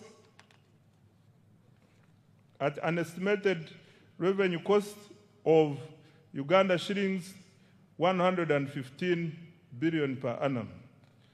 2, increase in the pay-as-you-earn threshold from Uganda shillings 235,000 to Uganda shillings 335,000 per month to raise take-home pay for low-income workers at an estimated revenue cost of Uganda shillings 96 billion. 3, introduction of a 5% withholding tax on payment of interest to foreign lending institutions to ensure equitable taxation of interest income. 4, provision for individuals to file and pay rental income tax monthly to improve voluntary compliance and reduce tax arrears. 5, introduction of a tax holiday for developers of hotels and other ultra-luxury tourism facilities investing at least United States dollars 10 million for foreign investors and United States dollars 5 million for Ugandan investors. 6, equalization of tax treatment of Tier 4 financial institutions by allowing deductions for provisioning for bad debts, thereby reducing the cost of capital. Under value-added tax VAT, Mr. Speaker, Parliament approved the following VAT measures. 1, increase in the annual VAT threshold from Uganda shillings 150 million to Uganda shillings 300 million to ease compliance for small businesses and improve tax administration efficiency. This measure is projected to generate Uganda shillings 349 billion. 2, extension of VAT deferment to inputs used in iron ore processing to support mineral value addition and industrialization. Under excise duty, Mr. Speaker, Parliament approved the following excise duty measures. 1, increase in excise duty on diesel and petrol by Uganda shillings 200 per litre to generate Uganda shillings 450 billion in revenue. 2, increase in excise duties on selected products as follows. 1, alcoholic drinks like Uganda Waraji, Black Label, Cognat, and Amarula from Uganda shillings 1,700 to Uganda shillings 3,500 per litre to generate Uganda shillings 85 billion. 2. Motorcycles at first registration from Uganda shillings 200,000 to Uganda shillings 500,000 to generate 26 billion. 3. Single-use plastics from 2.5% or US dollars 70 per ton to 25% or US dollars 1,500 per ton to protect the environment and raise 10 billion.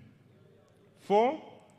Cooking oil from Uganda shillings 200 to Uganda shillings 400 per liter to generate 25 billion. 5. Cement from Uganda shillings 500 to Uganda shillings 750 per 50 kilograms per bag to generate 15 billion. And 6.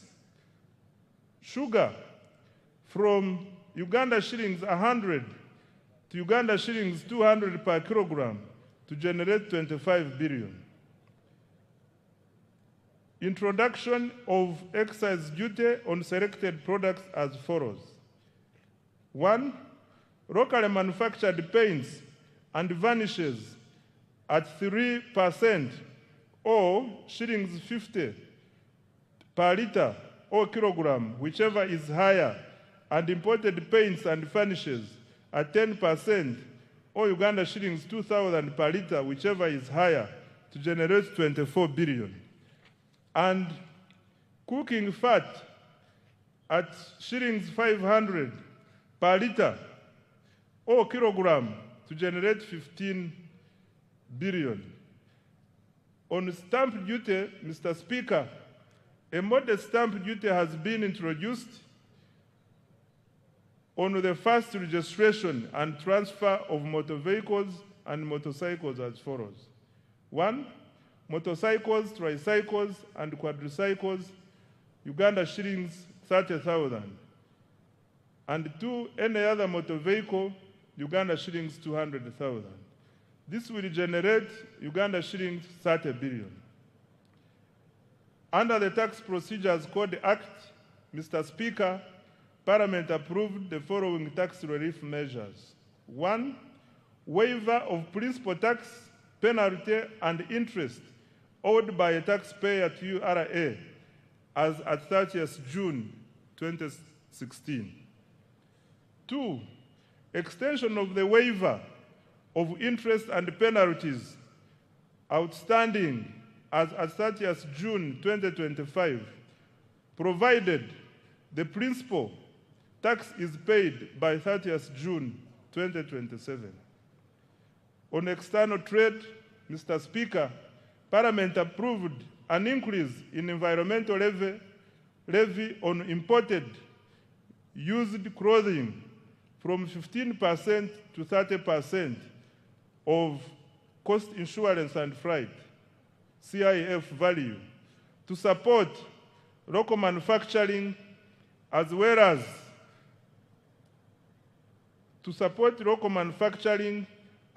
local manufacturing and generate Uganda shillings 40 billion. Under lotteries and gaming, Mr. Speaker, Parliament approved increase of the tax for betting from 20% to 30% to harmonize taxation across gaming activities and generate Uganda shillings 24 billion. In conclusion, Mr. Speaker, Uganda has become a land of opportunity and promise. Our economy has expanded to United States dollars 69 billion and is projected to grow at a double-digit rates driven by strong export performance, fast oil, and sustained wealth creation interventions. More importantly, this growth is increasingly translating into jobs, higher incomes, and better livelihoods for Ugandans, Investor confidence is rising, and the Ugandan diaspora is responding with increased remittances, investment, and active participation in our transformation. This budget aims to accelerate the attainment of the tenfold growth strategy. Government has allocated 99% of discretionary resources to the ATMs, i.e., agro-industrialization, tourism development, mineral-based industrialization, and science, technology, and innovation, and their key enablers. This budget prioritizes production, productivity, value addition, exports, and job creation. I invite the private sector to take full advantage of these opportunities to create wealth. The budget launches Uganda into the Chisanja No More Sleep. The budget launches Uganda into the Chisanja No More Sleep. Every Ugandan must actively engage in wealth creation, and every leader must be accountable for transforming households and communities. I want to repeat this. The budget launches Uganda into the Chisanja No More Sleep. Every Ugandan must actively engage in wealth creation, and every leader must be accountable for transforming households and communities. The era of planning and debate is over. The era of implementation and results has begun. Our mission is clear: produce more, earn more, export more, and lift every household out of subsistence. I dedicate this budget to all wealth creators, especially the youth whose energy, enterprise, and innovation will drive Uganda's transformation into a $5 billion economy. Right Honorable Speaker, I beg to move.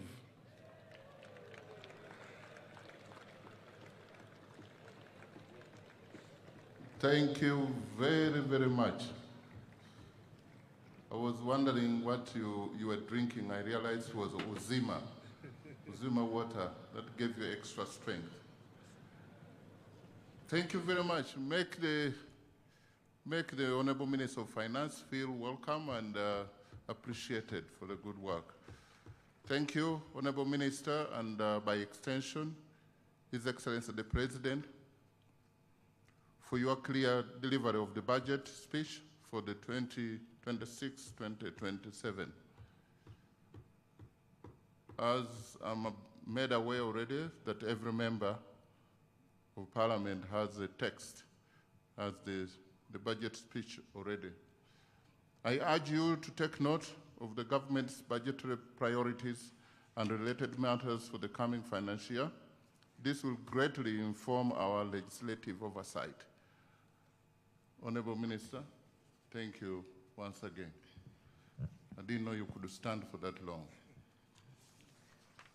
Item number 7, remarks by His Excellency the President. Honorable members and distinguished guests, I now take this singular honor to invite His Excellency the President to make his remarks, to take us through the budget speech. Your Excellency, we don't take your being here for granted. You're welcome.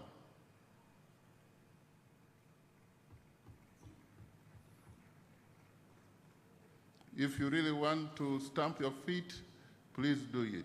You have the permission of the chair, of the speaker. Thank you. Her Excellency the Vice President, thank you so much. Her Excellency the Vice President, the Right Honorable Speaker of Parliament,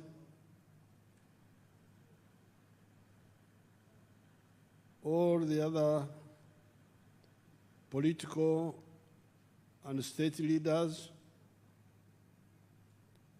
the religious leaders, the cultural leaders, members of the diplomatic corps, and all Ugandans. You have heard how the economy is performing well in spite of many problems in the world. The economy is performing well because Uganda is a very rich country. We've got a lot of potential. I saw one of the people who like writing things here and there, trying to say that we are targeting many areas of support. And I think he was trying to say that in South Korea, they concentrated on electronics and vehicles. But this is because South Korea didn't have much. They concentrated on on the little they had. With us, we have got what South Korea has and much more than that. So that's why I really don't listen so much to people who are running around panicking and so on. What is crucial is clarity here within Uganda about our potential. And the next most important thing is the African market, because when you produce, you must sell. And Africa is our sure market, and then we can add other markets. So this growth of 6.4% is really still modest. As you heard, next year, the growth will go to 10.2% because of the petroleum.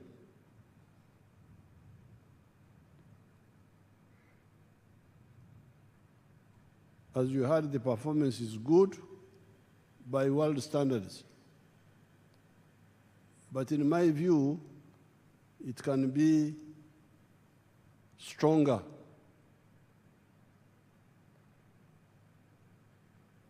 I have been, I'm from the communities of this place, indigenous communities here, and I've been following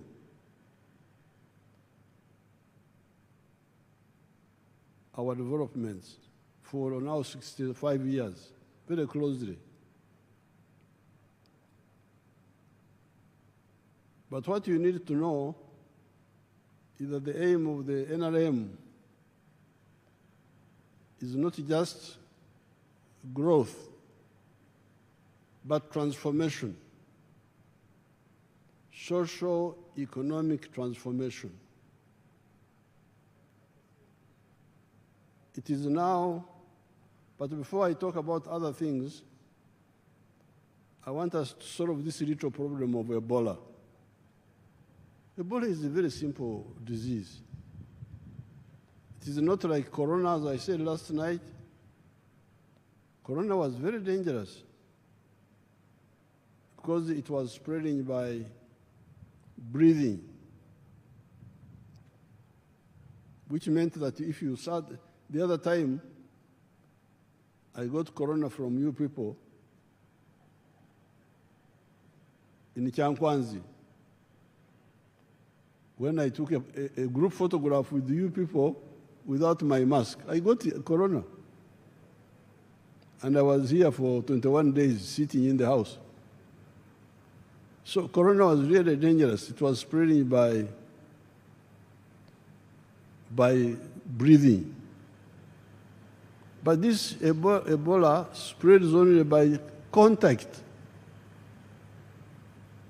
And contact, close contact with the sweat, with the vomit if they vomit, with the blood, sexual, kissing, saliva.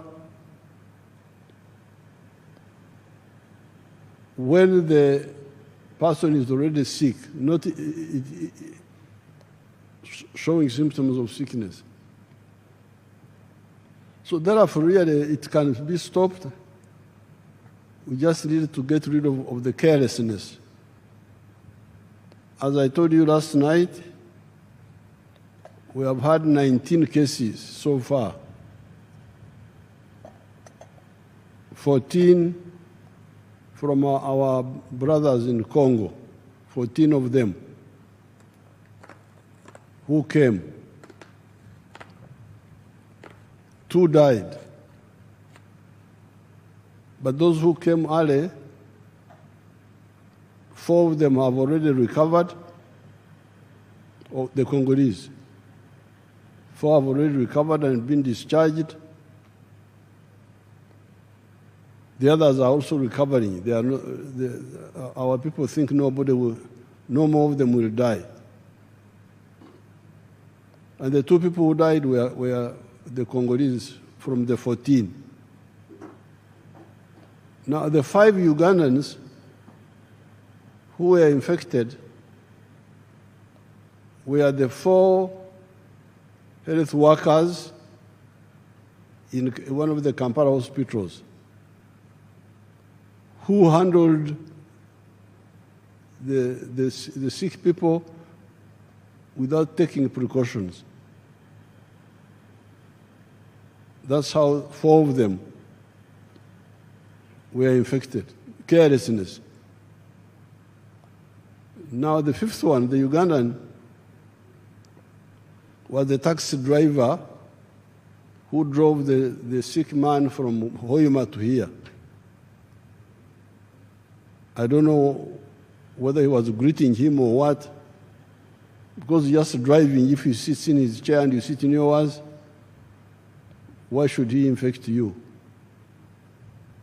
But fortunately, that driver has now recovered. So of the 4 who recovered, 4 of the 5 who recovered, 4 are Congolese, 1 is a Ugandan. And the 2 who died were all our Congolese brothers. So, and in the last 5 days, there's been no new case. This is very simple. I'm really, I don't like people who don't take life seriously. Because if you want to achieve what you want to achieve, you must be very serious with your life. And part of life is health. If you have got health, you can be able to do what you want to do. The other day I was here, I was seeing you shaking hands, hugging. These are members of parliament now, setting a bad example for all these Africans to get sick and then go in hospitals and so on, or die even. So please, I want to use this occasion to appeal to all the Ugandans to really finish this little problem of Ebola. Ebola is not a serious problem. Yes, there is no vaccine against Ebola yet.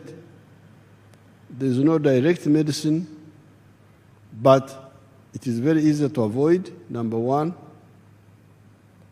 And number 2, even when you get infected, if you report early by controlling the temperature, by controlling the rehydrating you when you vomit and sweat, you can recover, like these people have recovered. So let's I appeal to all Ugandans to solve this little problem. Our brothers and sisters in Congo were coming through the borders. We stopped the buses and passenger vehicles. We won't allow cargo, lorries and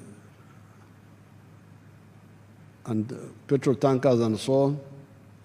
But people are coming through the border, the Panya. That's why we have discussed with the Congo government, and they have allowed us to work with them to open medical stations inside Congo near the border and announce, invite our Congolese people, anybody who is sick, come here. Don't try to go to Uganda. Because when you go to Uganda, you waste time, you lose time. Come here, this is nearer. And we are doing the same here as we are doing in Uganda. So we hope to finish this little problem of Ebola. But you need to set an example, shaking hands, hugging. Then these pastors that they are blessing people, as if God is deaf. You can pray, God will hear you without touching people, the health workers. Many of them have died in Congo. That's what I hear. Many of these pastors. Some of the people who were the pastors blessing people.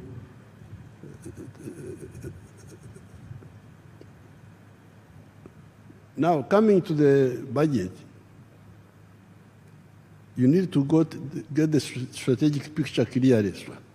Strategic is when you plan to solve a problem from A to Z, the whole problem. Tactical is how you move from A to B. Now, the strategic aim of the NRM is to transform Ugandans. And I want to put it to you that it has taken a bit too long, although we have done well, but we could have done better. I was counting the years. It is now 32 years since the British came here. 132 years. The British came here in 1894 when they introduced their government here. Europe had started modernization. Capitalism had started. The money economy we are talking about had started. It is now 132 years from 1894. The British were trying to involve our grandparents and our great-grandparents into the money economy, and our parents. By 1962, only 9% of the homesteads were in the money economy. After almost 70 years, only 9% were in the money economy. 91% were still in the Okore Chidachonga. And I can testify because I'm from Ntungamo. Ntungamo, all of us were in the Okore Chidachonga. There was not a single one who was interested in money. I know houses one by one. Now, when we were in the bush, we studied this and we put out our document, 10 points program. And point number 5 was on this very point. Please build an economy which is independent, integrated, self-sustaining, meaning, implying, join the money economy. When we came, we started. But when I checked, in 2013, you can imagine, only 32% of the homesteads had joined the money economy. That's how we involved the UPDF. General Saleh, please come and beg these people to join the money economy. Take seedlings to them, free seedlings. Go and beg them. Kulala, they are asleep.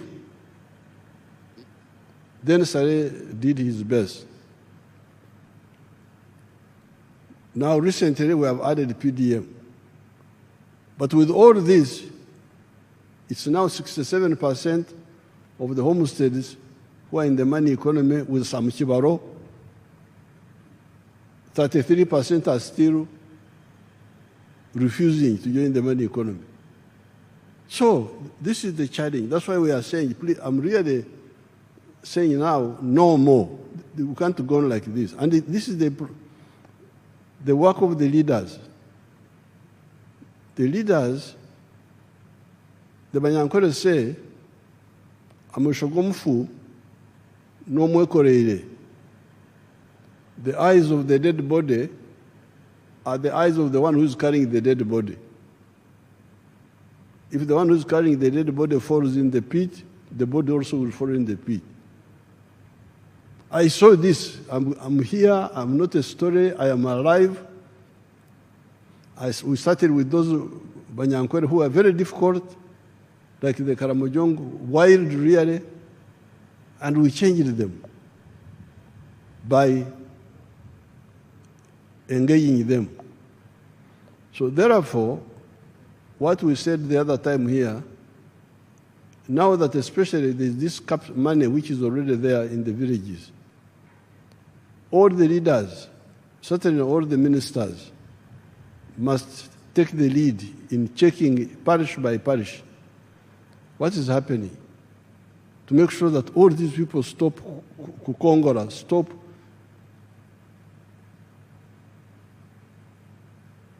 cheating us. We work, they don't work. They are there, but they want services. They want medicine, they want education, they want security, but they don't contribute. They're just sitting there in their homes and not engaging in the money economy. So although we have done very well, this very good performance the minister is talking about is by the 67% now. And all of them, not necessarily with the Chibaro. Some of them do without the Chibaro. But there are 33% who are Wako Pembeni. They are on the side. Suppose they were also part of this, would be much further. And as the minister, Msasi, told you, these people joining the money economy is crucial for two reasons. First of all, they get income. They get income, which means that their purchasing power goes up. Part of the problem of the purchasing power being low is because they don't have income.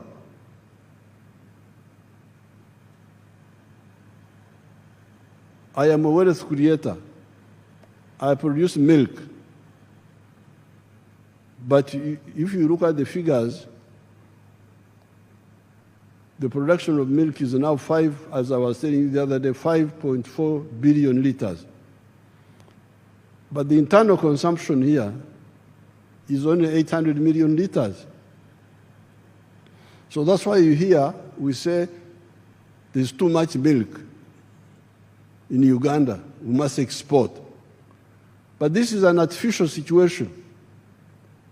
Because with 48 million people, if each one was drinking the milk he's supposed to drink, 210 liters per year, so that you keep mouth in your teeth, you keep your bones, would need 9.6 billion liters of milk. What we are producing now would not be enough. So we are saying there's surplus milk because there is underconsumption. Why is there underconsumption? Because people have no money. They can't buy. The per capita consumption now of milk is now 60 liters. 1/3 of what a human body needs. But this has gone up because in 1986 it was 18 liters. You can imagine. That's why people have no teeth in their mouth because the teeth have gone out because they don't have enough calcium. So therefore, this budget is no more Kongora. No more Kongora. No, Kongora is when you work and others just lean on the hoe in the village. No more Kulala. As you heard, a big budget, part of the budget is on infrastructure, on the roads, the railway, the pipeline, the airports, the waterways, electricity, irrigation.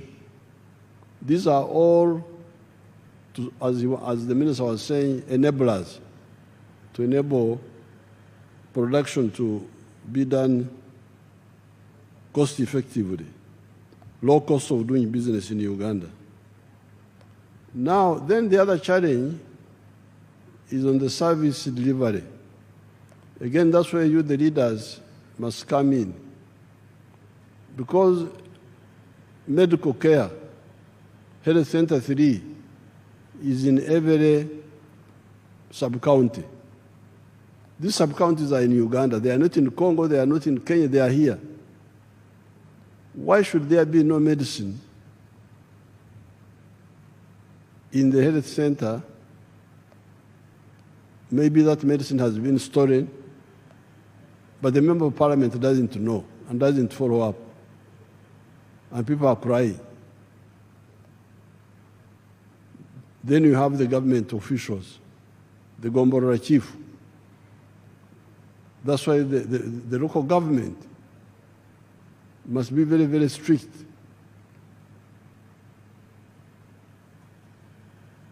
The Gombora chiefs, what are they doing? The GISO, there is somebody called the GISO. Have you heard of somebody called the GISO? He's also there. Drugs are being stolen, GISO is there. This is what I can no longer tolerate. The people of Uganda have given me authority a number of times now. I would have to, in the past I was a bit hesitant because I was saying maybe, especially for capital, there was no capital which was being given. But now the capital is there, PDM being stolen. During the elections, I was disturbing the former Minister of Local Government, Majezi, ringing him. I got to campaign in Maracha. Instead of campaigning, people are saying, they have stolen our PDM money. I go from campaign now to, it becomes like a PDM tour. In Maracha, complaining. Then I ring Majezi, please, Majezi, come. Maracha, people are complaining. I don't even know what happened there. Buko, I was in Buko. Or was it Kwen? I think it was Kwen. Same problem. He in Kampala, Kawempe, Buambo, where PDM money was being stolen. What is the member of parliament doing? Even the opposition ones, the ones of the NRM, I will struggle with them. But even the opposition ones, as long as you are getting allowance from parliament,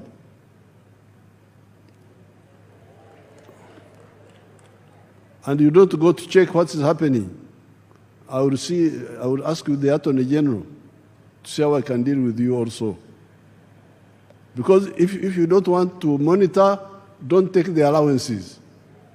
Say so, go to the clerk, but then why should you get a salary in the first place? So it seems I've got a legal basis where to demand performance from both the NRM and also the opposition. As long as you are getting money of the government, you must check. Because some of the opposition say they do it maliciously. Let the programs not work so that the NRM is blamed. That's not good enough for you. Because these programs are not for NRM, they are for your own people. So therefore, this service delivery, the drugs in the health centers, the justice, corruption, security, law and order, the infrastructure of leadership is there. Member of parliament for every constituency, LC3 for every sub-county, Those are paid. The ones who are not paid, I don't blame them so much. The LC2 is not paid, so I don't have to blame him. But the LC3, the member of parliament, the councillor, these are all paid people. They must monitor. And then the government people must monitor. And local government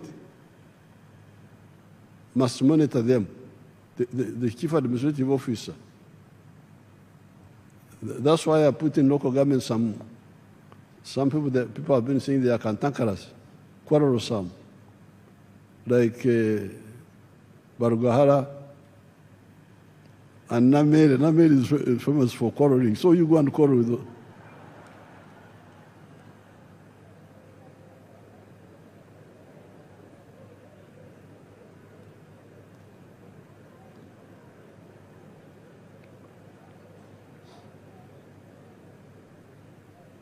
Because when I went to Masaka to defend Namere, because I had to go there, say, "Uyu mwana wao mkuza batia, tana mpisa."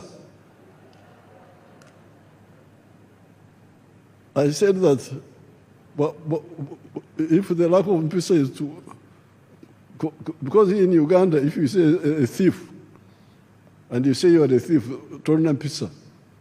They say you should have kept quiet, the M-Pesa. This is how you are going to destroy the country. So please, both for economy, but also for service delivery, the leaders must do their work. Fortunately, we are going to get, apart from this money which Musas is getting from all those taxes, we are going to get also the oil money.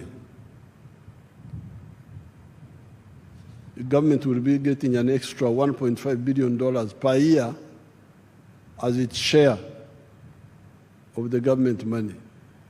Now, I'll discuss with you how to save this money, first of all, to create a sovereign fund so that it can earn money, because that's how some countries like Norway have used their money very well. Instead of using it to buy perfumes and so on,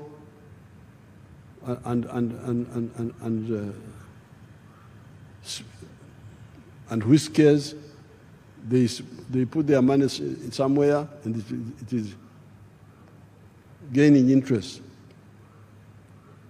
But we need to use some of it to do the crucial infrastructure, like the railway. We need to have the railway with Kenya and with Tanzania and with Congo and South Sudan and Rwanda, the ones near us, so that all heavy cargo moves from the road to the railway. Then the petroleum products move from the road to the pipeline. That will leave only the light cargo and passengers on the road. And the economics there, you had Musas telling you that it will bring down the cost of transport, of cargo, from 3,000 something to something much less. I'm saying all this so that we harmonize and don't have to waste time arguing, because sometimes we waste time. So we have done well, but we can do much better. Uganda is a very rich country. Now, finally, I'll get time and talk about the environment and the trade order, where we had to remove some of our people from the roadsides and all that chaos which was here. I want to really you people to support this. Don't go on with the cheap politics of misleading our people. Because a country is like a human body. This human body has got many systems which must work in the way God designed them. Breathing, you breathe. There is a whole system, how you breathe. Blood circulation, there is a whole system of how the blood circulates. Seeing, there is a whole system how you see. Hearing, there is a whole system of how you hear. Each system is separate but coordinated by the command post, the brain. Eating, the whole system. Diverse, specialized, but coordinated. Now you cannot say that because I want to eat, I put the food in the ear. I put food in the ear that I want to put food in the ear. Or in the nose. No, the nose is not for food. Sometimes when you are in the hospital in a bad situation, they can pass for sometimes some of the food through the nose. But you can't stay like that for long. Food must be through the mouth and the throat and the stomach. The nose is for breathing. The ears are for hearing. This is how the country is. The road is for vehicles, and the sidewalks are for passengers. Can't you see that? The road is for vehicles and motorcycles. The sidewalks are for passengers. The market, if you want to sell, you sell in a shop or a market or a supermarket. But you now say, no, I want to sell on the roadside. Really, this is not for that. This is for walking. Then you get people supporting that they are politicians. Really sickening. The swamp is for water. Swamp is for water. It is not for Amayuni, not for Rumonde, not for Marukwang, no. It is for water. It's for water. And that swamp is a savior. We are here. We have been here for 4.5 million years.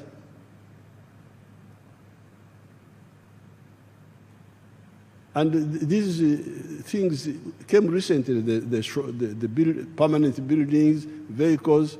What was sustaining us were our swamps and our forests. Even when our level of science was very low, not so much, the swamps and the forests kept us here, and the grass. Now you want to destroy that, and you say you are a Ugandan? No. What are you looking for in the swamp? Swamp is for water. When the Chinese came, they misled some of our people to grow rice in swamps. This was see how the swamp should look like. That's a real swamp. Papyrus, water, that's how it looks like. The way God created it. And we can use it like that. So therefore, this standing upside down, wanting to eat through the ear, through the nose, not through the mouth.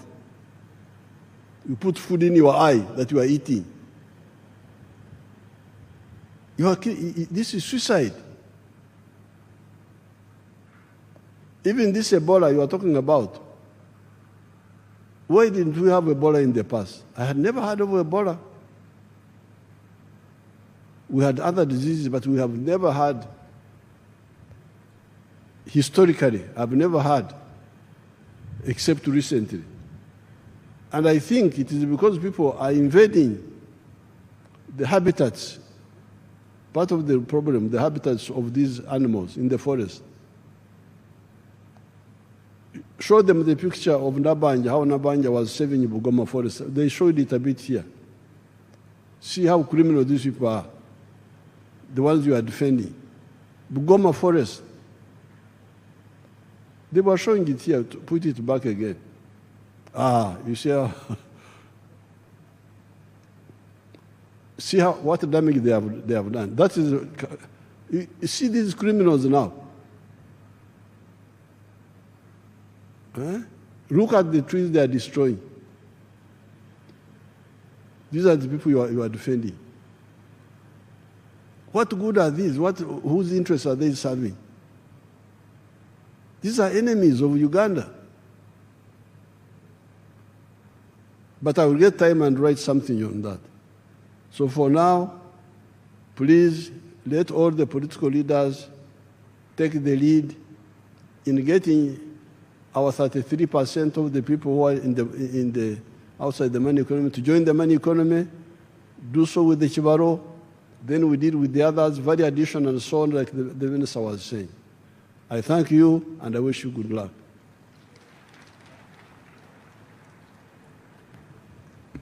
Thank you, Your Excellency, for the successful delivery of the budget speech for the financial year 2026-2027. On behalf of Parliament, I pledge our commitment to effectively apply our mandate to realize all your progressive intentions for our beloved country and its gallant citizens. Adjournment.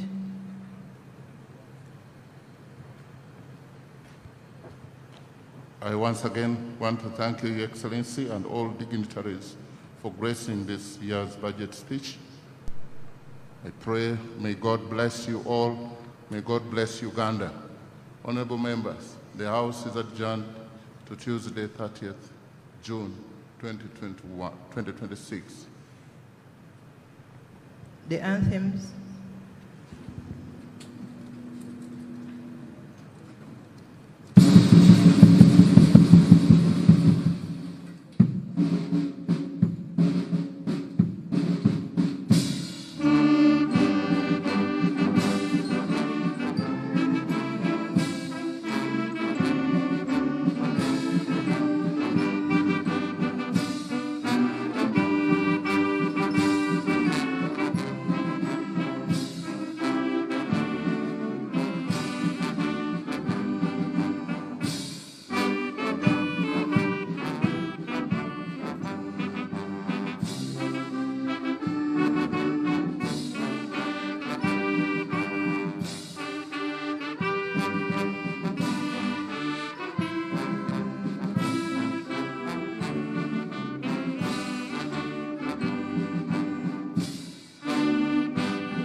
of June. Honorable members, we ask that you kindly remain in your stead. Transport has been organized for you to drop you back at Parliament, and the transport is to the left-hand side of the main tent, close to the main ceremonial dais. So we'll kindly ask that you remain there as we wait for the departure from Kololo of His Excellency the President. The Right Honorable Speaker and Deputy Speaker of Parliament have been joined by the Vice President, the Prime Minister, and the Service Chiefs to see off His Excellency the President. His Excellency has already been thanked, as has the Minister for Finance, for the delivery of the budget speech for the financial year 2026-2027. So His Excellency is now coming to bid farewell to the receiving party, led by now the Vice President, the Speaker, the Deputy Speaker, the Prime Minister, the Minister of Finance, the Clerk to Parliament, Parliament officials, and the Service Chiefs from the UPDF, the Police, and the Uganda Prison Service. And His Excellency is now waving his farewell to the members of Parliament before he departs.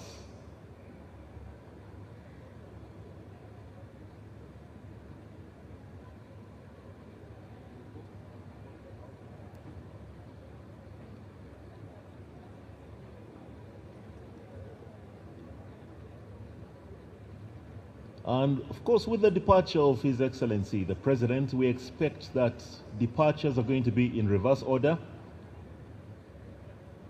So if your vehicles are here, we ask that you kindly wait until our VVIPs have departed. Otherwise, for members of Parliament, transport is arranged for you. We have got buses and coaches at the far end of these grounds. So when you can, please make way. So the Speaker and the Deputy will now retire to the robing chamber to disrobe. And we congratulate them upon the completion of today's sitting.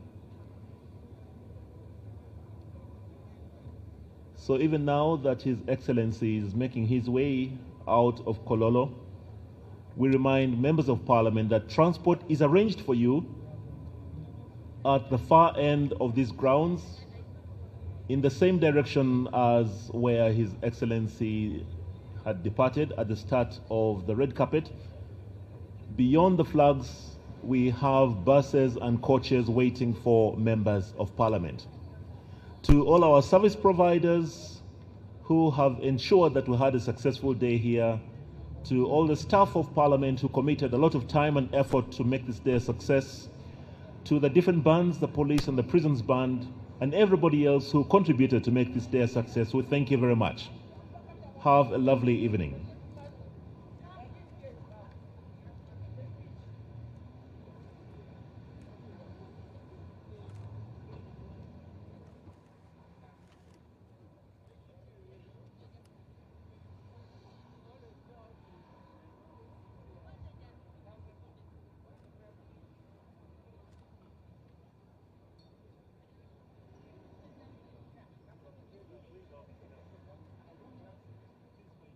I don't know.